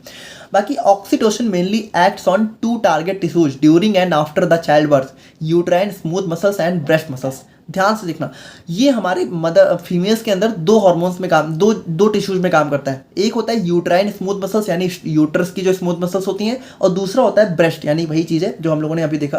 तो यहाँ पे देखो, ड्यूरिंग लेबर, यानी कि जब यहाँ पे मदर जो है चाइल्ड की डिलीवरी होने वाली होती है, यानी जस्ट जब चाइल्ड बर्थ होने वाला होता है, तो यहाँ पे क्या होता है, जैसे नॉर्मल डिलीवरी में क्या होता है, चाइल्ड की नॉर्मल डिलीवरी होती है, तो नॉर्मल डिलीवरी के टाइम क्या करता है कि ये जो हमारा ऑक्सीटोसिन है, ये हमारे यूट्राइन स्मूथ मसल्स को कॉन्ट्रैक्ट करता है। और देखो, यूट्राइन स्मूथ मसल्स जितना कॉन्ट्रैक्ट होगी, ठीक है, तो बेबी जो होगा वो यहाँ पे सर्विक्स की वॉल्स को उतना ज़्यादा स्ट्रेच करेगा, यानी कह सकते हो उसका हेड उतना ज़्यादा बाहर आने की कोशिश करेगा, ठीक है। तो ये जितना ज़्यादा कॉन्ट्रैक्ट होगा उतना ही बर्थिंग प्रोसेस, यानी कि जो बेबी का जो जन्म होता है, बेबी का बर्थ होता है, उसमें यहाँ पे हेल्प करने का काम करता है, ठीक है, ऑक्सीटोसिन। और दूसरा काम ये क्या करता है, it also facilitate milk ejection during breast feeding by contracting cell around milk producing glands in breast. देखो ध्यान से समझना, अभी हम लोगों ने देखा कि ये जो हमारा प्रोलैक्टिन था, ये क्या कर रहा था, ये हमारा ब्रेस्ट में मिल्क को फॉर्म कर रहा था, यानी मिल्क प्रोडक्शन का काम हमारा प्रोलैक्टिन कर रहा था। लेकिन मिल्क को ब्रेस्ट से बाहर निकालने का काम कौन करता है, वो करता है हमारा ऑक्सीटोसिन। यानी जब यहाँ पे बेबी, देखो, the release of oxytocin is triggered by Suckling of nipples by baby, यानी कि देखो जब बेबी यहाँ पे मदर के ब्रेस्ट के निपल्स को शक करता है, ठीक है, तो यहाँ पे क्या होता है, वहाँ से मिल्क बाहर निकलता है। तो जैसे मिल्क बाहर कैसे निकलता है, उसके बाहर निकलने को यहाँ पे ऑक्सीटोसिन यहाँ पे ट्रिगर करता है, ठीक है। यानी जितना ज़्यादा बेबी कह सकते हो ब्रेस्ट के निपल्स को सक करेगा, उतना ही ज़्यादा ऑक्सीटोसिन रिलीज होगा और उतना ही मिल्क यहाँ पे ब्रेस्ट से बाहर निकलता है। तो मिल्क बनाने का काम कौन करता है, प्रोलैक्टिन, और बाहर निकालने का काम कौन कर रहा है, ऑक्सीटोसिन। तो ये दोनों मिलके हमारे कह सकते हो ब्रेस्ट मसल्स पे काम करते हैं मिल्क के प्रोडक्शन और इजैकुलेशन में, ठीक है। तो सिंपल है।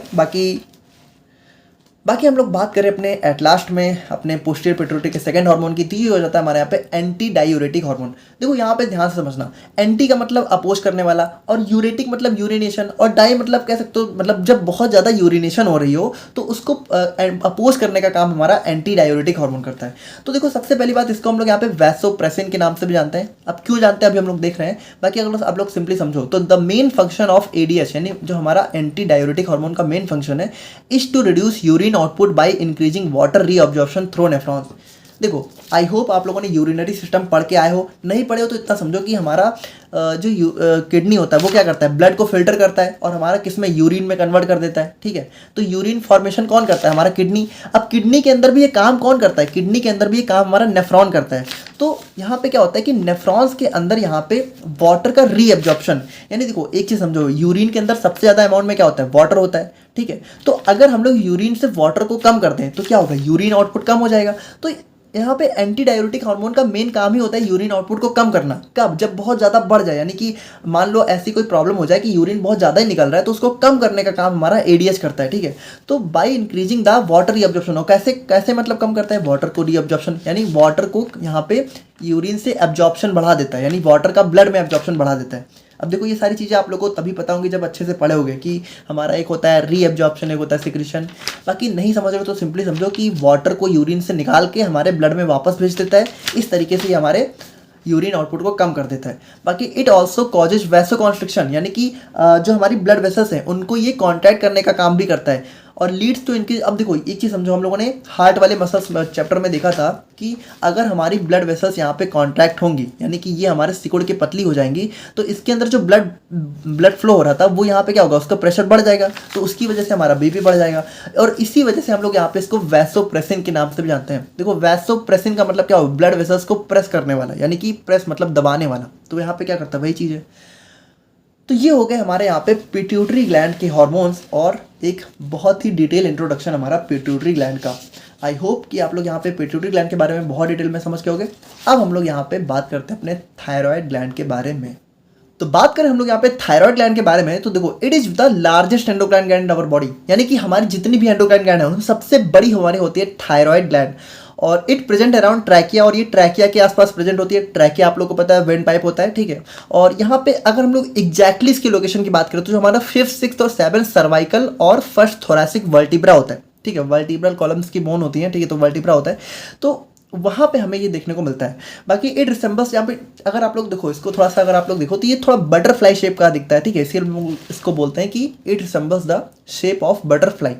और बाकी इट कंसिस्ट ऑफ 2 लोब्स। देखो सिंपल है कि जैसे अगर आप लोग देखो तो यहाँ पे 2 लोब दिख रहे हैं ना, एक राइट साइड वाला, एक लेफ्ट साइड वाला, और ये दोनों कनेक्टेड किससे होते हैं, इस्थमस से। यानी कि यहाँ पे देखो इस चीज़ को हम लोग इस्थमस बोलते हैं, और इस्थमस से हमारे इसके राइट और लेफ्ट लोब यहाँ पे हमें जो है कनेक्ट देखने को मिलते हैं। और यहाँ पे वही चीज़ है कि it consist of 2 lobes connected with isthmus and it composed of hollow structures known as follicles. देखो यहाँ पे ध्यान से देखना, अगर हम लोग यहाँ पे, ठीक है, इस अपने जो भी थायराइड ग्लैंड है इसकी सेल्स को थोड़ा सा जूम करके देखें, यानी इस थायराइड ग्लैंड को थोड़ा जूम करके देखें तो ये हमें कुछ इस तरीके देखने को मिलता है। अब इसके अंदर देखो क्या होता है, इसके अंदर हमें कुछ फॉलिकल्स देखने को मिलते हैं, ठीक है, जो कि हमारे फॉलिकुलर सेल्स से मिलकर बने होते हैं। देखो ये जो आप लोग को स्ट्रक्चर दिख रहा है इसको हम लोग बोलते हैं फॉलिकल्स, और ये मिलकर बना होता है फॉलिकुलर सेल्स से। यानी कि देखो ये सेल्स दिख रही है आप लोग को छोटी छोटी, ये हमारी फॉलिकुलर सेल्स हैं, ये मिलकर बनाती है फॉलिकल्स। और ये फॉलिकल्स हमारे क्या होते हैं, थोड़ा सा कह सकते हो कि हॉलो स्ट्रक्चर्स होते हैं, है ना, और जिसके अंदर हमें यहाँ पे मेनली सेंटर में आयोडीन देखने को मिलता है। तो वही चीज़ है, it composed of hollow structures known as follicles. और देखो यहाँ पे फॉलिकल्स होते हैं और बीच बीच में हमें कुछ पैरा फॉलिकुलर सेल्स भी देखने को मिलती हैं। तो देखो सिंपल सी बात है, ये जो फॉलिकल्स होते हैं ये हमारा सिक्रेट करते हैं, ये हमारा 2 हार्मोन सिक्रेट करता है थायराइड ग्लैंड। तो जो फॉलिकल्स है वो बनाता है थायराइड हार्मोन्स, और जो हमारा पैरा फॉलिकुलर सेल्स है वो बनाता है कैल्सिटोनिन, ठीक है। तो यहाँ पे अगर आप लोग सबसे पहले देखो कैल्सिटोनिन, तो यहाँ पे कैल्सिटोनिन हमारा क्या है, it is secreted by parafollicular cells, यानी कि बीच बीच में जो छोटी छोटी सेल्स थी उनसे हमें देखने को मिलता है कैल्सिटोनिन। और ये कैल्सिटोनिन क्या करता है, it acts on bones and kidneys to reduce blood calcium level when increased. यानी देखो यहाँ पे हमारा क्या करता है, ये जो ब्लड कैल्शियम लेवल होता है उसको यहाँ पे डिक्रीज करता है जब भी बढ़ जाता है। जैसे ऐसे समझो कि हमारा बोन्स में क्या होता है, बोन्स में कह सकते हो हमारा कैल्शियम का डिपोजिशन हो सकता है ना, Ca2+। तो जैसे मान लो ये हमारी ब्लड वेसल्स है, अब यहाँ पे अगर Ca2+ बहुत ज़्यादा बढ़ गया है, ठीक है, तो यहाँ पे क्या होता है कि हमारे ब्लड से Ca2+ को हमारे बोन्स में डिपॉजिट कर देती हैं, जिससे हमारा क्या होता है, ब्लड कैल्शियम लेवल यहाँ पे घट जाता है। It acts on bones and kidneys to reduce, यानी घटाने को ब्लड कैल्शियम लेवल। तो ब्लड कैल्शियम लेवल अगर बढ़ गया तो उसको घटा देती है, कैसे, कैल्शियम को यहाँ पे ब्लड से हमारा बोन्स में ट्रांसफर कर देती हैं। It basically decreases blood calcium level, यानी ब्लड कैल्शियम लेवल को कम करता है। और release of calcitonin stimulated by increase in blood calcium level. और देखो जैसे ही हमारा ब्लड कैल्शियम लेवल जितना बढ़ेगा उतना ही हमारा कैल्सिटोनिन का रिलीज भी बढ़ेगा। तो सिंपल है, बाकी इसमें कुछ खास था नहीं। और अब हम लोग यहाँ पे थोड़ा सा बात करते हैं अपने थायराइड हार्मोन्स के बारे में। अब देखो ये बहुत ज़्यादा इंपॉर्टेंट है, यानी थायराइड हार्मोन हमारे one of the most important hormones होते हैं, ठीक है। तो यहाँ पे देखो मेनली हमारे 2 टाइप के थायराइड हार्मोन्स होते हैं। पहला होता है ट्राई आइडोथायरोनिन, इसको हम लोग बोलते हैं T3, और दूसरा होता है हमारा थायरॉक्सिन, इसको हम लोग बोलते हैं T4, या फिर इसी को हम लोग टेट्रा आइडोथायरोनिन भी बोल सकते हैं, ठीक है। देखो इसका ट्राई आइडो का मतलब है इसके अंदर 3 आयोडीन होते हैं, और थायरॉक्सिन यानी T4 के अंदर हमारे 4 आयोडीन देखने को मिलते हैं। अब देखो यहाँ पे एक चीज समझो, iodine is most essential for formation of thyroid hormones, यानी इनके फॉर्मेशन में आयोडीन सबसे इंपॉर्टेंट होता है, क्योंकि इसके अंदर 3 इसके अंदर 4 है। The release of T3 and T4 is stimulated bye thyroid stimulating hormone. हम लोगों ने अभी स्टार्टिंग में क्या देखा कि पिट्यूटरी ग्लैंड हमारा TSH रिलीज करती है, जो कि कहाँ काम करता है, हमारे थायराइड पे। तो थायराइड हार्मोन से जो T3 और T4 रिलीज हो रहा है, इसको यहाँ पे बढ़ाने का काम कौन करता है, TSH, ठीक है। आई होप समझ रहे होगे आप लोग। Now they are known as master hormones. अब देखो ये जो T3 और T4 है ना, इसको हम लोग बोलते हैं मास्टर हार्मोन्स। क्यों? क्योंकि हमारी बॉडी के अंदर लगभग बहुत सारे जितने भी फंक्शंस हैं उनको ये कंट्रोल करता है। यानी अभी आप लोग देखोगे तो जैसे हमारा मेटाबॉलिज्म होता है, ठीक है, तो मेटाबॉलिज्म में तो बहुत इंपॉर्टेंट रोल प्ले करते हैं। यानी कि हमारी बॉडी के अंदर जितना भी मेटाबॉलिक प्रोसेस होती हैं, जैसे हमारा कार्बोहाइड्रेट का मेटाबॉलिज्म हो गया, प्रोटीन मेटाबॉलिज्म हो गया, फैट्स मेटाबॉलिज्म हो गया, उन सबको यहाँ पे कंट्रोल करने का काम हमारा T3 और T4 करते हैं। बाकी यहाँ पे जो है T3 and T4 are essential for normal growth, यानी कि ग्रोथ डेवलपमेंट, स्पेशली जो हमारा स्केलेटन होता है और नर्वस सिस्टम होता है उसकी ग्रोथ एंड डेवलपमेंट में भी ये बहुत इंपॉर्टेंट रोल प्ले करते हैं। अब एक चीज़ समझो, T3 is more potent while T4 is more abundant. देखो यहाँ पे समझ लो कि ये जो T3 और T4 है, तो इसमें से जो T3 है ना ये ज़्यादा पोटेंट होता है, यानी कि ये ज़्यादा कह सकते हो पावरफुल होता है काम करने में, और T4 थोड़ा कम पावरफुल होता है। लेकिन जो T4 होता है ये सबसे ज़्यादा अमाउंट में होता है। मतलब बेसिकली होता क्या है, ये जो T4 है ना यही हमारा आगे चल के कन्वर्ट हो जाता है T3 में, तो सबसे ज़्यादा अमाउंट में हमारी बॉडी में T4 देखने को मिलता है, लेकिन जो काम का होता है वो ज़्यादा हमारा T3 होता है। तो जब भी T3 का काम बहुत ज़्यादा बढ़ जाता है तो T4 ही अपने आप को T3 में कन्वर्ट कर लेता है। ठीक है, सिंपल है। Now it also regulates menstrual cycle and water electrolyte balance. तो फीमेल्स में जो मेंस्ट्रुएशन साइकिल होता है और वाटर इलेक्ट्रोलाइट बैलेंस होता है हमारी बॉडी में, ठीक है, उसको मेंटेन करता है। और उसके बाद यहाँ पे जो हमारा जो हेल्दी स्किन होता है, हेयर, नेल, ठीक है, तो उन सब में भी हमारा बहुत ज़्यादा इंपॉर्टेंट रोल हमारा प्ले करता है थायराइड हार्मोन। अगर आप लोगों ने कभी देखा हो तो जब भी कुछ ऐसा मतलब हेयर फॉल वगैरह बहुत ज़्यादा बढ़ जाता है या फिर अचानक से बहुत ज़्यादा कोई स्किन प्रॉब्लम हो गई तो वहाँ पे थायराइड टेस्ट कराने के लिए बोला जाता है, ठीक है। एंड बाकी बात करें तो thyroid hormones can also affect mood and their imbalance leads to mood swings, anxiety and depression. तो देखो अगर मान लो सब कुछ सही चल रहा है फिर भी आप लोग को अचानक से बहुत ज़्यादा मूड स्विंग्स हो रहे हैं, डिप्रेशन हो रहा है, एंजाइटी हो रही है, तो वहाँ पे भी चांसेस है कि थायराइड हार्मोन्स में कुछ डिसबैलेंस देखने को मिल गया, यानी कि ये हमारा मूड को भी कंट्रोल करने का काम करता है। अब देखो अगर आप लोग को पता हो, कभी आप लोगों ने थायराइड टेस्ट का नाम सुना हो, तो हमारे थायराइड टेस्ट में क्या होता है, T3, T4 एंड TSH, यानी कि थायराइड स्टिमुलेटिंग हार्मोन, इन तीनों का ही टेस्ट कराया जाता है और इन तीनों का ही हम लोग यहाँ पे देखते हैं कि बैलेंस हमारा सही है या फिर गलत है, ठीक है। तो ये हो गया हमारे यहाँ पे थायराइड हार्मोन। अब हम लोग यहाँ पे बात करते हैं अपने पैराथायराइड ग्लैंड्स के बारे में।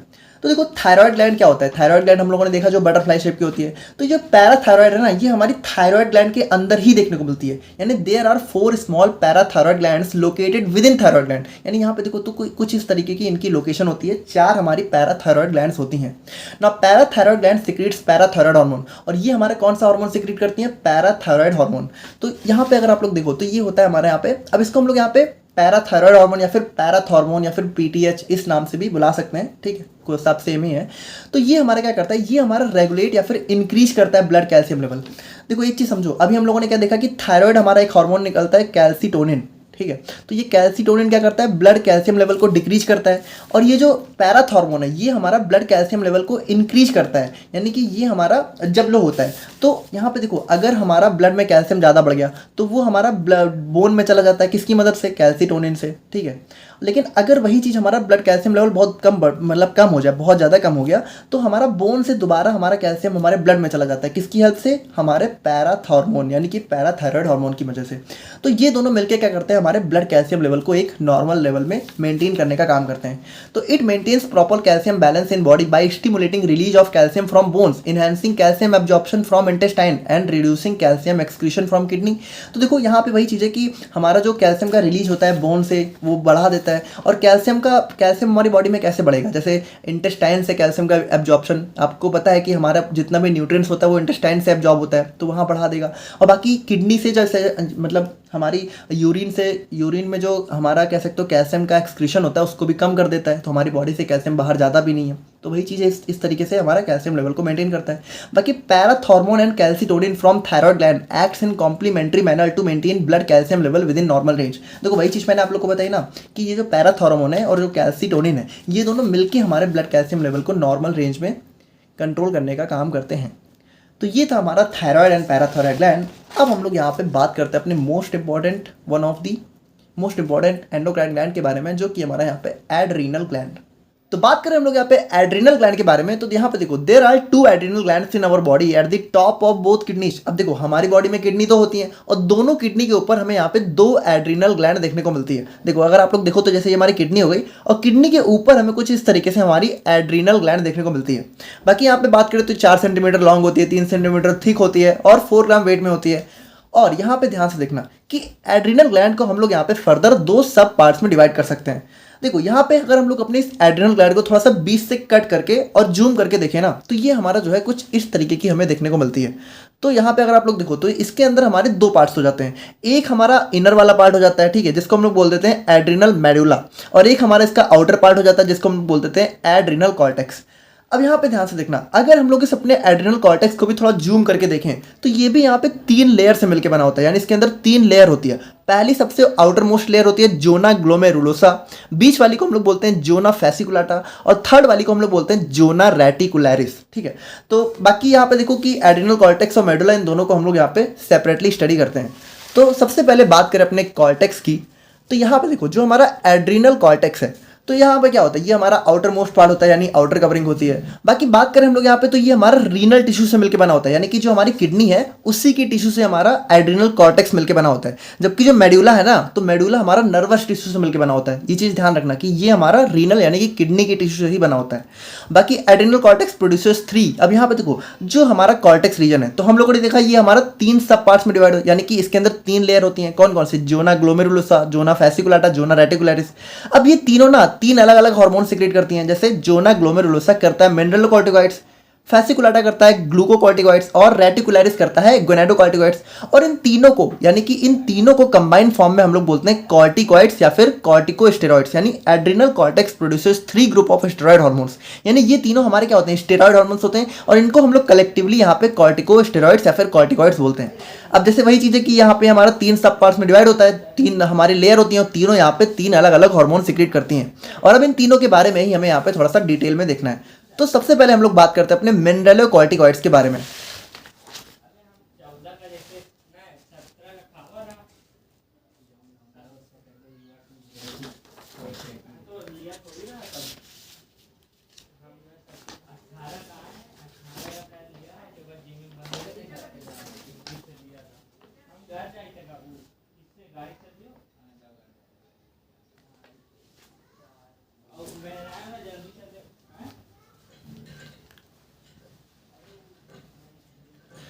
तो बात करें हम लोग यहाँ पे मिनरलोकॉर्टिकॉइड्स के बारे में,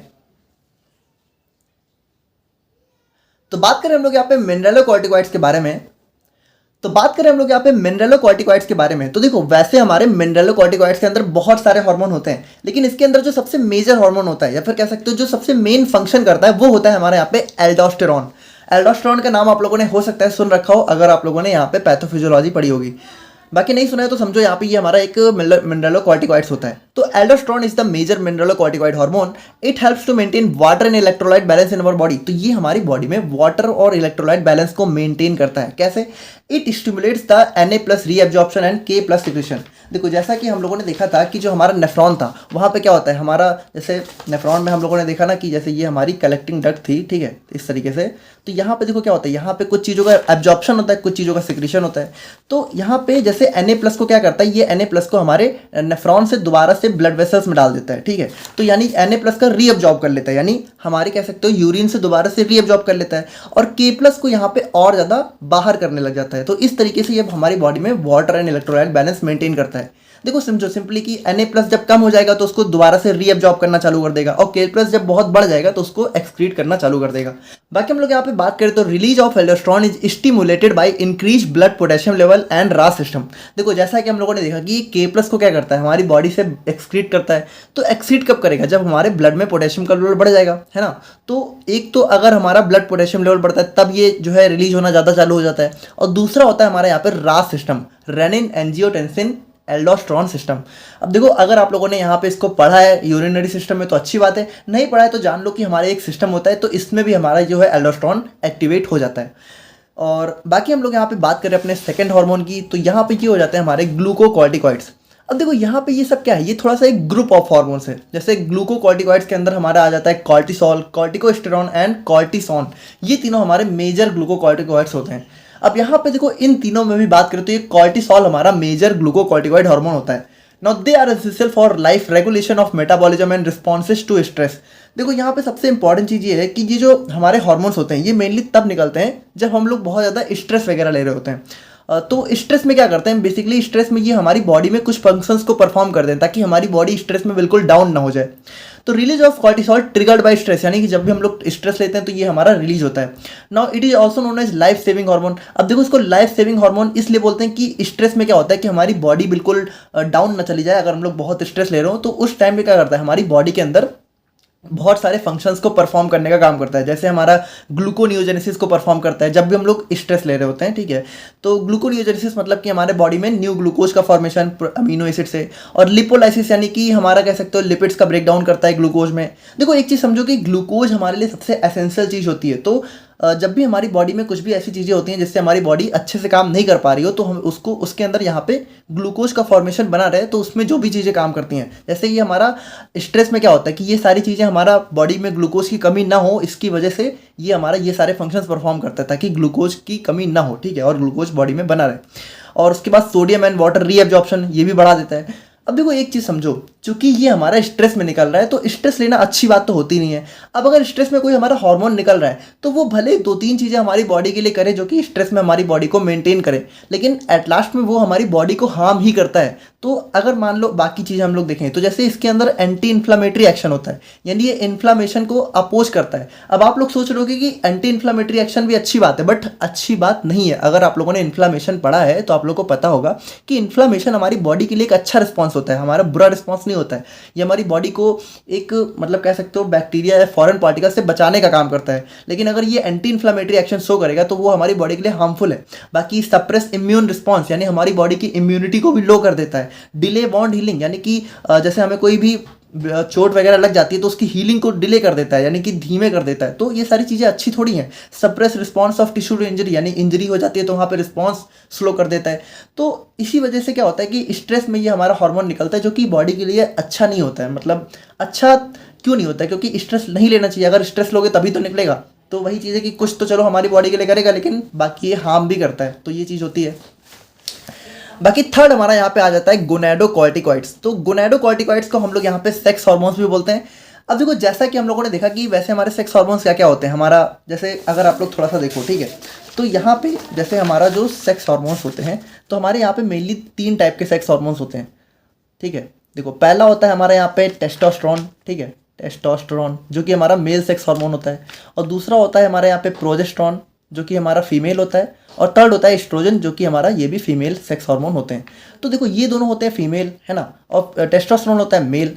अब देखो वैसे टेस्टोस्टेरोन को हम लोग मेल हार्मोन बोलते हैं, लेकिन टेस्टोस्टेरोन ना हमारा मेल हार्मोन्स के अंदर एक टाइप होता है। जो हमारा मेजर मेन हार्मोन होता है वो होता है हमारे यहाँ पे एंड्रोजन्स, यानी एंड्रोजन्स के अंदर कुछ और भी हार्मोन्स होते हैं। देखो वैसे होता सब टेस्टोस्टेरोन ही है, जैसे इसके अंदर जो और हार्मोन्स होते हैं तो जैसे हमारा डीएचटी हो गया, डाईहाइड्रोटेस्टोस्टेरोन, ये भी हमारा एक फॉर्म होते हैं टेस्टोस्टेरोन का ही, लेकिन कलेक्टिवली हम लोग इनको एक फॉर्म में एंड्रोजन्स बोल देते हैं। तो वैसे देखो इन सारे हार्मोन्स को मेनली कौन निकालता है, मेनली निकालते हैं हमारे यहाँ पे टेस्टिस एंड ओवेरीज, ठीक है। तो वैसे सेक्स हार्मोन्स निकालने का काम इन्हीं का होता है, लेकिन कुछ अमाउंट में या फिर कह सकते हो थोड़ा सा बहुत नेग्लेजिबल अमाउंट में हमारा सेक्स हार्मोन्स या हमारा जो है गोनाडोकॉर्टिकॉइड्स भी निकालते हैं। यानी कि जो हमारा एड्रीनल कॉर्टेक्स है ये भी हमारा सेक्स हार्मोन निकालता है, थोड़ा सा बहुत कम अमाउंट में। जैसे sex hormones secreted by adrenal cortex are mainly androgens. Androgens क्या होता है, male sex hormones, and to a lesser extent estrogen, estrogen यानी फीमेल सेक्स हार्मोन। तो थोड़ा मतलब काफी कम अमाउंट में ये सब निकालते हैं। The amount of sex hormones produced by adrenal cortex are generally insignificant, यानी कि ये निकालते तो हैं लेकिन ये इतना कम होता है कि जो टेस्टीज एंड ओवेरीज से निकलता है उसके मुकाबले बहुत ज्यादा कम हो जाता है।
तो ये थे हमारे यहाँ पे कुछ मेजर हॉर्मोन्स तो ये थे हमारे यहाँ पे कुछ मेजर हॉर्मोन्स तो ये थे हमारे यहाँ पे कुछ मेजर हॉर्मोन्स जो कि सिक्रीट किए जाते हैं एड्रिनल कॉर्टेक्स के थ्रू। अब हम लोग यहाँ पे बात करते हैं अपने एड्रिनल मेड्यूला के बारे में, जो कि हमारे एड्रिनल ग्लैंड का इनर मोस्ट पार्ट होता है। ठीक है, तो वही चीज़ है कि यहाँ पे सबसे पहली बात की हमारा इनर मोस्ट पार्ट होता है और सराउंडेड होता है कॉर्टेक्स से। अब देखो इसके ऊपर कॉर्टेक्स ही तो होता है, सराउंडेड होता है, सिंपल है।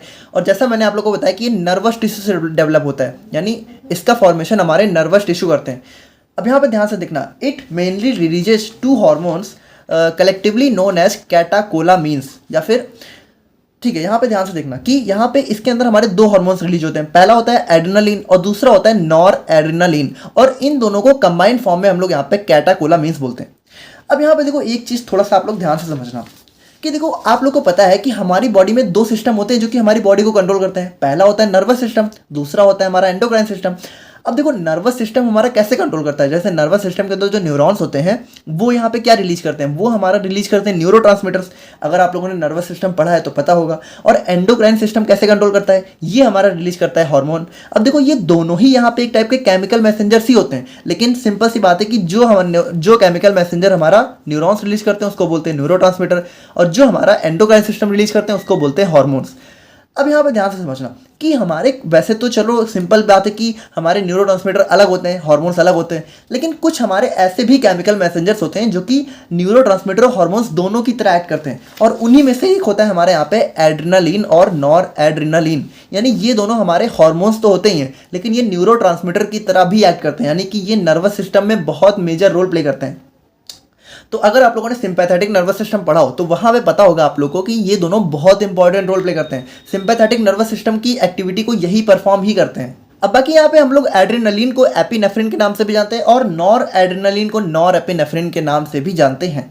अब यहाँ पे देखो अगर हम लोग इनके फंक्शंस की बात करें, यानी एड्रेनालिन और नॉर एड्रेनालिन के फंक्शंस की, तो देखो सबसे पहली बात कि ये दोनों ही लगभग सेम ही होते हैं, यानी कि इन दोनों का स्ट्रक्चर और ये दोनों लगभग सेम होते हैं। बस यहाँ पे थोड़ा सा डिफरेंस क्या होता है कि जो एड्रेनालिन है ये थोड़ा सा ज़्यादा पोटेंट होता है और नॉर एड्रेनालिन यहाँ पे थोड़ा सा कम पोटेंट होता है, और ये हमारा थोड़ा सा ज़्यादा रिलीज भी होता है। यानी कि अगर एड्रेनालिन मान लो 80% रिलीज हो रहा है तो नॉर एड्रेनालिन हमारा 20% ही रिलीज होता है। बाकी दोनों यहाँ पे बिल्कुल सिमिलर फंक्शंस ही परफॉर्म करते हैं। जैसे एड्रेनालिन और non adrenaline are released into blood stream from adrenal medulla during the activation of sympathetic nervous system। देखो जब भी हमारा sympathetic nervous system एक्टिवेट होता है तब ये हमारा रिलीज किए जाते हैं एड्रिनल मेडुला से, ठीक है, सिंपल है। और ब्लड स्ट्रीम में रिलीज होते हैं क्योंकि हार्मोन है। Now they are structurally very similar, यानी कि ये दोनों ही बहुत सिमिलर होते हैं। So similar responses as follows. तो अगर हम लोग यहाँ पे इसके रिस्पॉन्सेज की बात करें तो देखो सबसे पहले तो ये समझो कि ये दोनों क्या करते हैं कि थोड़ा सा मतलब सिंपैथेटिक नर्वस सिस्टम हमारा तब काम करता है जब हम लोग यहाँ पे बहुत ज़्यादा मान लो थोड़ा सा शॉक हो जाए, थोड़ा सा डर लग जाए, उस टाइम ये ज़्यादा एक्टिवेट होता है। तो जब हमें डर लगता है, जब हमें शॉक होता है, तो क्या होता है भाई, हमारी हार्ट रेट बढ़ जाती है, हमारा ब्लड प्रेशर बढ़ जाता है, हमारी आंखें काफ़ी चौड़ी हो जाती हैं, प्यूपिल डायलेशन हो जाता है, हमारा ब्रोंको डायलेशन यानी कि हम लोग बहुत तेजी से सांस लेने लगते हैं। उसकी वजह से क्या होता है, जो हमारा ब्रोंकस होता है वो बहुत ज़्यादा चौड़ा हो जाता है, डायलेट हो जाता है, और उसके बाद ब्लड शुगर लेवल भी बढ़ने लगता है और डाइजेस्टिव एक्टिविटी हमारी यहाँ पे डिक्रीज हो जाती है। तो ये सारे इफेक्ट हमें देखने को मिलते हैं जब हमारा adrenaline and nor adrenaline release होता है। तो ये थे हमारे यहाँ पे एड्रिनल मेडुला के हार्मोन्स। और अब हम लोग यहाँ पे बात करते हैं अपने पैनक्रियाटिक आइलेट्स के बारे में, या फिर आइलेट्स ऑफ लैंगरहंस के बारे में। तो यहाँ पर देखो, सबसे पहली बात कि जो हमारी पैनक्रियाज होती है, ठीक है, तो जैसे पैनक्रियाज अगर हम लोग देखें तो हमारा जो है कुछ इस टाइप की हमारी ग्लैंड होती है। तो जो हमारा पैनक्रियाज होता है ना, तो वैसे ये पैनक्रियाज ना पूरी हमारी लगभग एक्सोक्राइन ग्लैंड की तरह काम करती है। अब एक्सोक्राइन एंडोक्राइन ये मत पूछना, मैंने पिछले वीडियो में बहुत अच्छे से एक्सप्लेन कर दिया है। तो पैनक्रियाज का जो कह सकते हो 99% जो पार्ट होता है वो एक्सोक्राइन ग्लैंड की तरह काम करता है, लेकिन इसका 1% जो पार्ट होता है वो हमारा काम करता है एंडोक्राइन ग्लैंड की तरह। और इस 1% पार्ट को हम लोग बोलते हैं पैनक्रियाटिक आइलेट्स। यानी इस पैनक्रियाज के अंदर हमारे कुछ छोटे छोटे कह सकते हो सेल्स के क्लस्टर्स होते हैं, ठीक है, जिसको हम लोग यहाँ पे बोलते हैं पैनक्रियाटिक आइलेट्स या फिर आइलेट्स ऑफ लैंगरहंस। देखो यहाँ पे आइलैंड्स मतलब थोड़ा सा आइलैंड से लिया गया है। तो आइलैंड क्या होता है आप लोग को पता है, जैसे कहीं जहाँ दूर दूर तक पानी है उसके बीच बीच में अगर कुछ लैंड होता है उसको हम लोग आइलैंड बोलते हैं। तो इसको अगर मान लो पैनक्रियाज को हम लोग एक काफ़ी लंबा सा ऐसा समझे कि यहाँ पर बहुत ज़्यादा पानी भरा हुआ है और उसके बीच बीच में कुछ ऐसी सेल्स हैं, ठीक है, जो कि आइलैंड की तरह दिख रही हैं, तो उन्हीं को हम लोग बोलते हैं पैनक्रियाटिक आइलेट्स या फिर आइलेट्स ऑफ लैंगरहंस। तो ये हमारा काम करता है एंडोक्राइन ग्लैंड की तरह। The pancreatic islets, also known as islets of Langerhans, are found in clusters irregularly distributed throughout the pancreas। यानी कि ये पूरे पैनक्रियाज में थोड़ा सा irregularly distributed होते हैं। It is the only part of pancreas behaves as endocrine gland। यानी कि ये हमारा only मतलब सिर्फ यही पार्ट हमारा एंडोक्राइन की तरह काम करता है, बाकी पूरा पैनक्रियाज एक्सोक्राइन ग्लैंड की तरह काम करता है। अब देखो यहाँ पे जो हमारा पैनक्रियाटिक आइलेट्स है इसके अंदर 3 टाइप की सेल होती हैं। पहला होता है अल्फा सेल, दूसरा होता है बीटा, थर्ड होता है हमारा गामा। तो ध्यान से देखना, जो हमारी अल्फा सेल्स होती हैं वो हमारा सिक्रीट करती हैं ग्लूकागॉन, यानी ये हमारा हार्मोन होता है। तो अल्फा सेल से हमारा ग्लूकागॉन निकलता है, बीटा सेल से हमारा इंसुलिन निकलता है, इंसुलिन आप लोगों ने जरूर सुना होगा, और डेल्टा सेल से हमारा निकलता है सोमैटोस्टेटिन। तो ध्यान से देखना, ये जो हमारा इंसुलिन होता है, तो यहाँ पे देखो इसका फंक्शंस क्या होता है भाई। इंसुलिन आप लोग को पता है हमारी बॉडी में क्या करता है, हमारा ब्लड ग्लूकोज या लेवल या फिर ब्लड शुगर को कम करता है ना। तो अब देखो शुगर किनको होती है, यानी शुगर की जो बीमारी है वो किसको होती है, जिसकी बॉडी में इंसुलिन का रेजिस्टेंस कम हो जाता है, यानी इंसुलिन उनकी बॉडी में अच्छे से काम करना बंद कर देता है। तो देखो सबसे पहली बात ये हमारा बीटा सेल से सिक्रीट होता है और it decreases blood glucose level, यानी कि ये ब्लड ग्लूकोज लेवल को कम करता है। कैसे? By promoting glycogenesis. देखो ग्लाइकोजेनेसिस क्या होता है, ग्लाइको, ठीक है, ग्लाइकोजेनेसिस। देखो जेनेसिस का मतलब फॉर्मेशन और ग्लाइको का मतलब ग्लाइकोजन। तो ये ग्लाइकोजन के फॉर्मेशन को बढ़ा देती है। अब ग्लाइकोजन क्या होता है, ग्लाइकोजन हमारा ग्लूकोज का एक स्टोर्ड फॉर्म होता है, यानी ग्लूकोज से ये ग्लाइकोजन का कन्वर्जन बढ़ा देती है, जिसकी वजह से हमारी बॉडी में ग्लूकोज का लेवल बढ़ने ना पाए, ठीक है। लिपोजेनेसिस यानी कि कह सकते हो कि ग्लूकोज को यहाँ पे लिपिड के फॉर्म में कन्वर्ट करना, ये भी बढ़ा देती है। देखो एक चीज सिंपली समझो कि ग्लूकोज हमारी बॉडी में जब ज्यादा होगा तो या तो उसको ग्लाइकोजन के फॉर्म में कन्वर्ट कर दो या तो लिपिड के फॉर्म में कन्वर्ट कर दो। And preventing glycogenolysis. अब देखो एक होता है ग्लाइकोजेनेसिस यानी ग्लूकोज से ग्लाइकोजन का बनना, और एक होता है ग्लाइकोजन से ग्लूकोज का बनना, यानी ग्लाइकोजन जब हमारा ब्रेक होता है ग्लूकोज में तो उसको हम लोग बोलते हैं ग्लाइकोजेनोलाइसिस। तो देखो अगर हमारी बॉडी में ग्लूकोज ज्यादा है तो हमें यही तो चाहिए कि ग्लूकोज कम हो, तो इससे तो ग्लूकोज और बढ़ जाएगा जब हमारा ग्लाइकोजन ग्लूकोज में कन्वर्ट होगा। तो इसको प्रिवेंट करना है, यानी ग्लाइकोजिनोलाइसिस को प्रिवेंट करना है। और ग्लूकोनियोजेनेसिस, ग्लूकोनियोजेनेसिस का मतलब होता है न्यू ग्लूकोज का फॉर्मेशन फ्रॉम जो है नॉन ग्लूकोज मॉलिक्यूल्स, यानी कि कह सकते हो अमीनो एसिड से बनना। तो ग्लूकोज को बनना हमें रोकना है। तो वही चीज़ है कि इन दोनों से ग्लूकोज बनता है और इन दोनों से ग्लूकोज यहाँ पे कन्वर्ट हो जाता है किसी और चीज़ में। तो इन दोनों को ये प्रमोट करता है और इन दोनों को ये प्रिवेंट करता है। बाकी secretion of insulin is stimulated, यानी कि कैसे इस मतलब इंसुलिन जब हमारी बॉडी में कब बढ़ता है, जब हमारी बॉडी में ब्लड ग्लूकोज लेवल काफ़ी बढ़ जाता है। और डिक्रीज कैसे होता है, तो डिक्रीज होता है ग्लूकागॉन से। देखो ग्लूकागॉन इसके जस्ट अपोजिट काम करता है। और एड्रेनलिन, ठीक है, एड्रेनलिन भी यहाँ पे इसका सिक्रेशन कम कर देती है। कॉर्टिसोल, वही जो हमारा स्ट्रेस हार्मोन था, ये भी इसका सिक्रेशन कम कर देती है।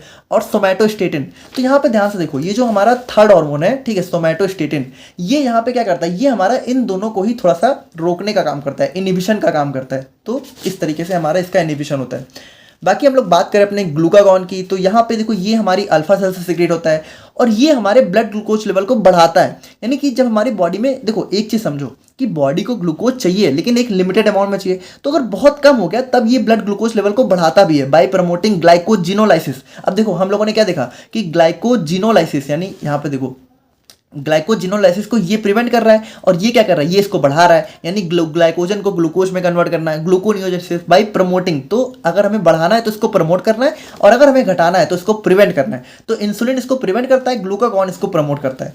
बाकी सिक्रीशन ऑफ ग्लूकागॉन, अब देखो यहाँ पे इसका स्टिमुलेशन कब होता है, जब हमारा ब्लड ग्लूकोज लेवल काफी कम हो जाए। और डिक्रीज कैसे होता है, सोमैटोस्टेटिन से और इंसुलिन से। सिंपल है, इसमें कुछ खास था नहीं।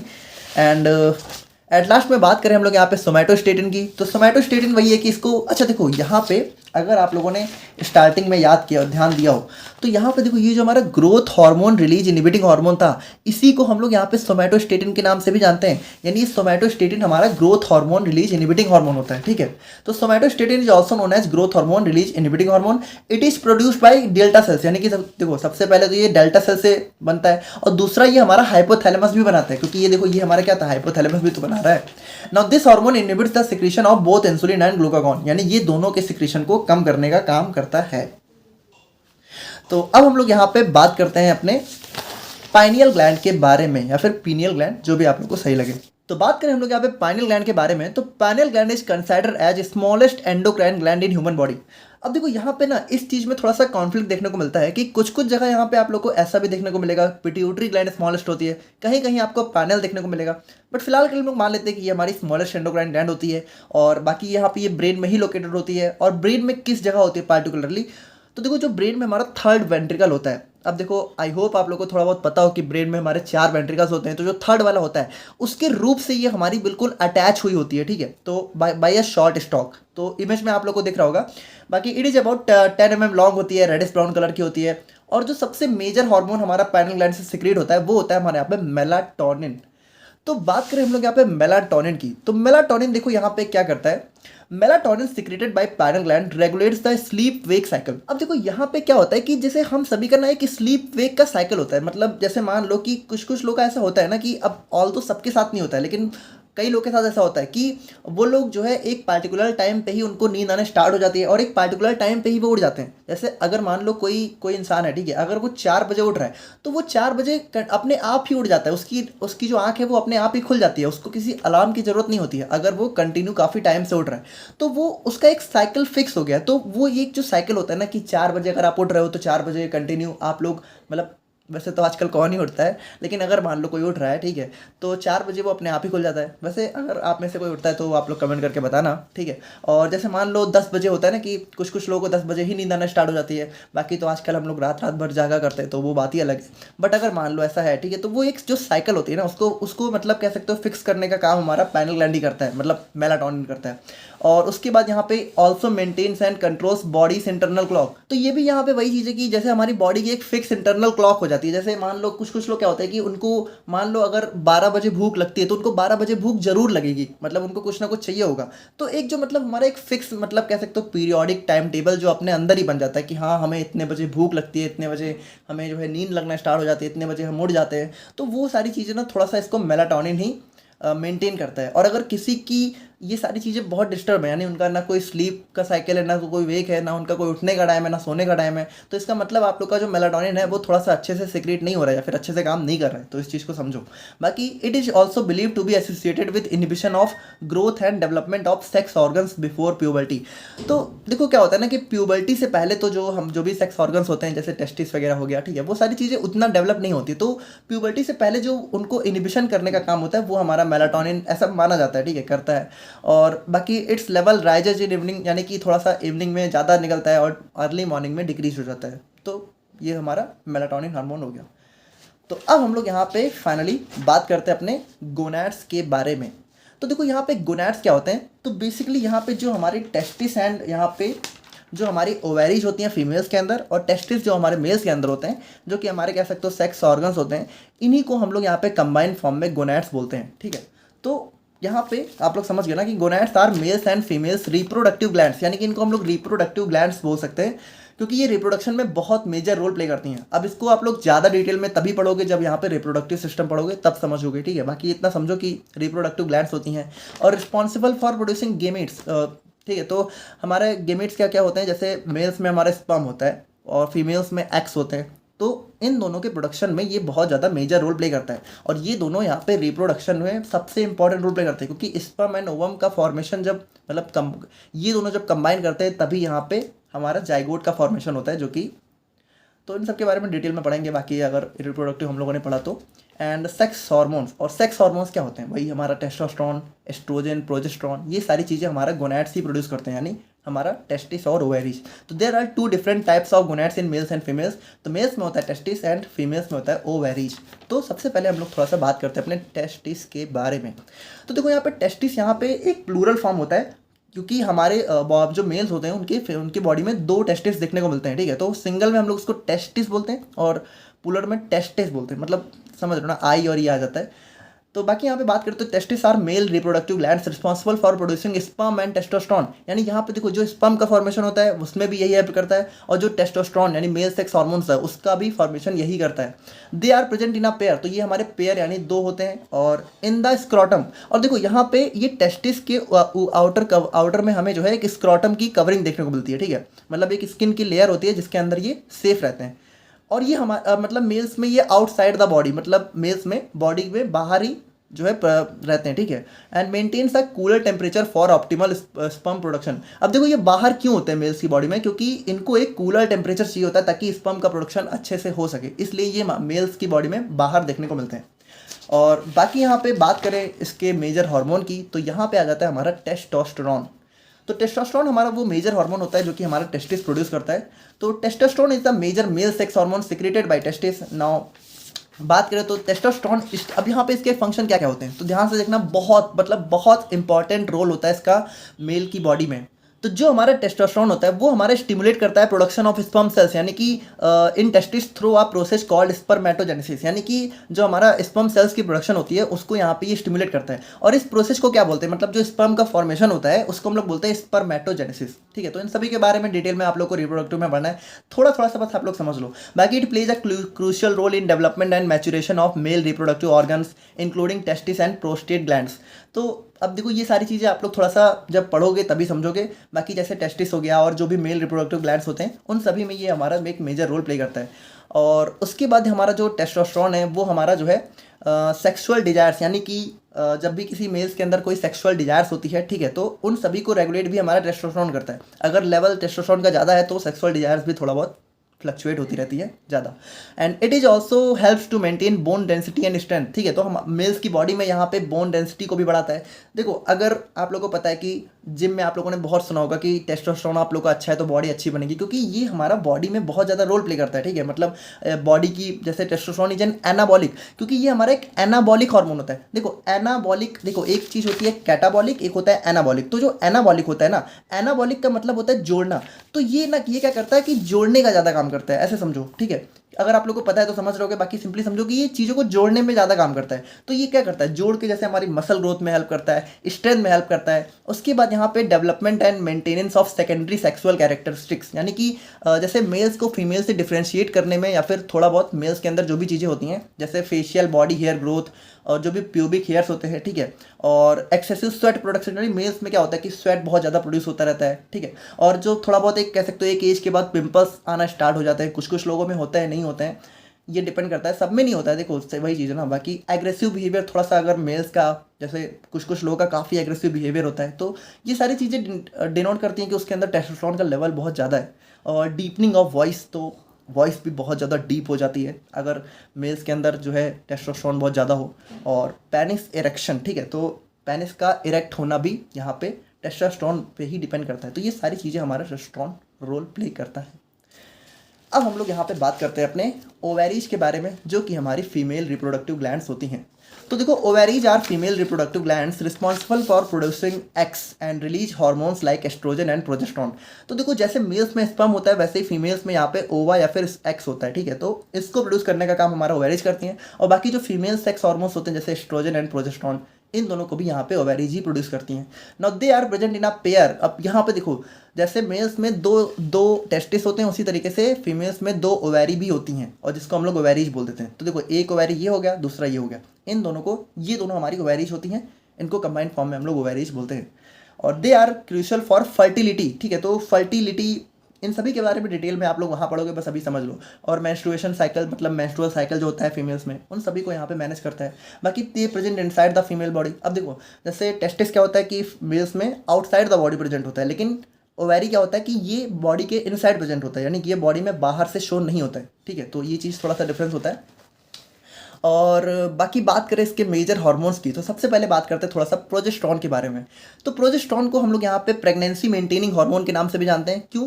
क्योंकि जब भी लेडी प्रेग्नेंट होती है, तो देखो प्रेगनेंसी में क्या होता है कि यूट्रस के अंदर ही कह सकते हो फीटल डेवलपमेंट होता है। तो यूट्रस की लाइनिंग को थिक करने, यानी यूट्रस की कह सकते हो मसल्स को थोड़ा सा थिक करने में ये बहुत मेजर रोल प्ले करता है, ताकि वो आसानी से कह सकते हो बेबी को एकोमोडेट कर सके, ठीक है। मतलब बेबी को कह सकते हो रख सके, ऐसा समझो।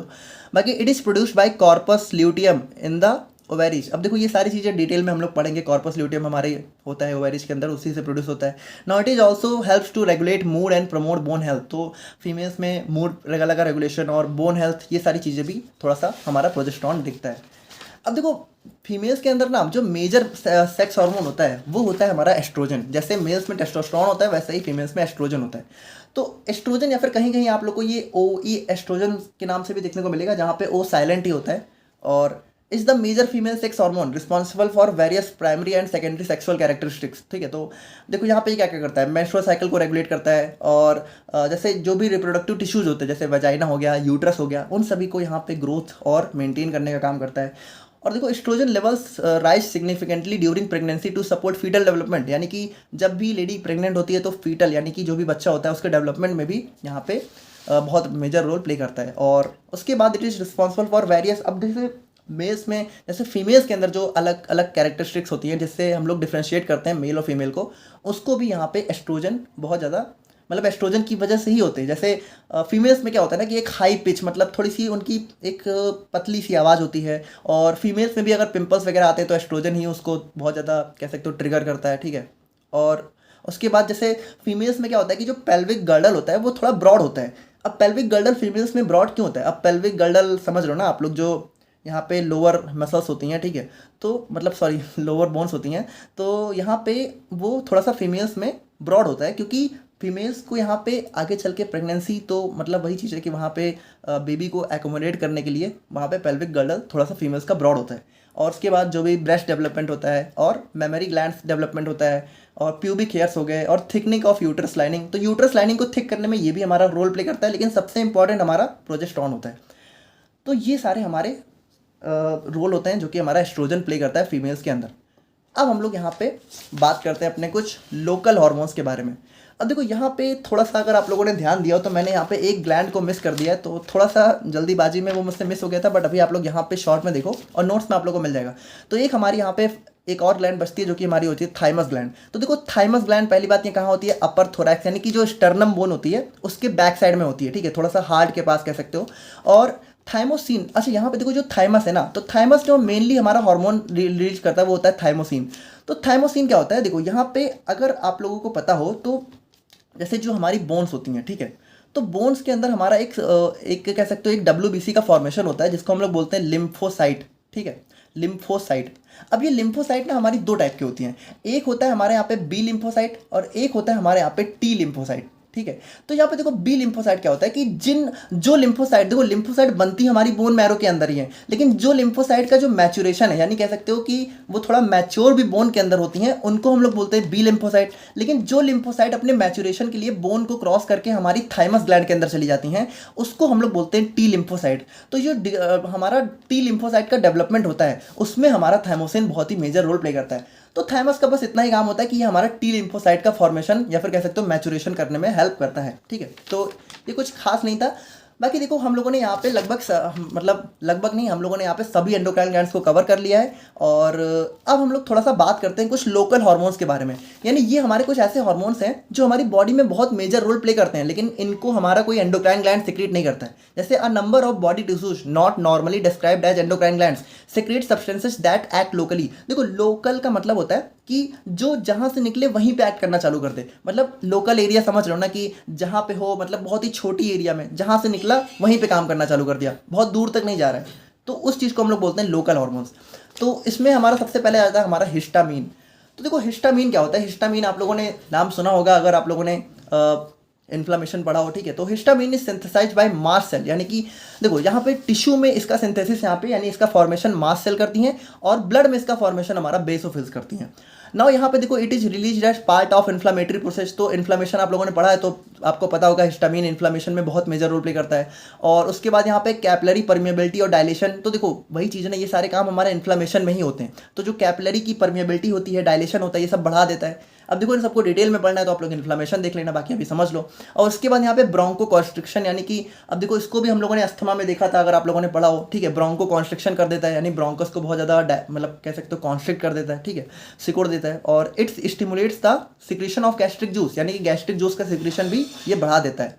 तो ये हो गया हमारा पहला हार्मोन। फिर हमारा आ जाता है सेरोटोनिन। तो सेरोटोनिन हमारा क्या होता है, इट इज प्रेजेंट इन, देखो यहाँ पे कहाँ का होता है, प्लेटलेट्स में होता है, ब्रेन में होता है और इंटेस्टाइनल वॉल में होता है। बाकी ये मूड रेगुलेशन में थोड़ा कह सकते हो रोल प्ले करता है, और स्मूथ मसल्स का कॉन्ट्रैक्शन करता है, और यहाँ पे होम्योस्टेसिस में भी एक मेजर रोल प्ले करता है, ठीक है। और फिर आ जाता है हमारा इरिथ्रोपोइटिन। तो इरिथ्रोपोइटिन देखो ये क्या करता है, ये हमारे इरिथ्रोपोइसिस की प्रोसेस में हेल्प करता है। यानी इरिथ्रोपोइसिस क्या होता है, जो हमारी इरिथ्रोसाइट्स होती हैं, यानी रेड ब्लड सेल्स आरबीसी होती हैं, उनके फॉर्मेशन में हमारा ये हेल्प करता है, ठीक है। तो इरिथ्रोपोइटिन ये हमारा किडनी से रिलीज होता है, ठीक है। और फिर आ जाता है हमारे यहाँ पे प्रोस्टाग्लैंडिन। तो प्रोस्टाग्लैंडिन भाई ये भी क्या होता है, ये भी हमारा एक इन्फ्लामेटरी कह सकते हो हार्मोन होता है, यानी कि प्रोस्टाग्लैंडिन ही कह सकते हो हमारे इन्फ्लामेशन की शुरुआत करता है। और they act as local hormones and are lipid substances. They have various, इसके बहुत सारे मतलब इफेक्ट होते हैं, जैसे इन्फ्लामेटरी प्रोसेस और पेन को बढ़ा देता है, ठीक है। अगर आप लोग को पता हो इन्फ्लामेशन में पेन वगैरह थोड़ा बढ़ जाता है, ठीक है। फीवर कॉज कर देता है, ब्लड प्रेशर को थोड़ा सा रेगुलेट करता है, ब्लड क्लॉटिंग में भी एक हेल्प करता है, और यूट्रस कॉन्ट्रैक्शन में भी ये हमारा एक रोल प्ले करता है। एंड एट लास्ट में आ जाते हैं हमारे कुछ गैस्ट्रो इंटेस्टाइनल हार्मोन्स। तो बहुत सारे ऐसे हमारे हार्मोन्स होते हैं, जैसे गैस्ट्रिन हो गया, सिक्रेटिन हो गया, और कोलेसिस्टोकाइनिन हो गया। तो ये सारे हमारे क्या करते हैं, डाइजेस्टिव जूसेस को सिक्रीट करने में हेल्प करते हैं। डाइजेस्टिव जूसेस क्या होते हैं, जो कि डाइजेशन में हेल्प करते हैं। तो ये था हमारा यहाँ पे एंडोक्राइन ग्लैंड्स का कंप्लीट लेक्चर। आई होप कि आप लोग को सब चीज़ें समझ में आ गई होंगी। और यहाँ पे अब हमारा एक छोटा सा पार्ट बच जाता है जो कि हमारा है डिसऑर्डर्स ऑफ एंडोक्राइन ग्लैंड्स। तो होपफुली हम लोग उसको भी बहुत जल्दी 1-2 दिन में कवर कर लेंगे। और बाकी आप लोग को वीडियो कैसा लगा, आप लोग प्लीज़ मुझे कमेंट करके बताना। आप लोग को सभी चीज़ें समझ में आई या नहीं आई, कुछ डाउट है तो बताना। और मिलते हैं हम लोग यहाँ पे नेक्स्ट वीडियो में। Thank you so much.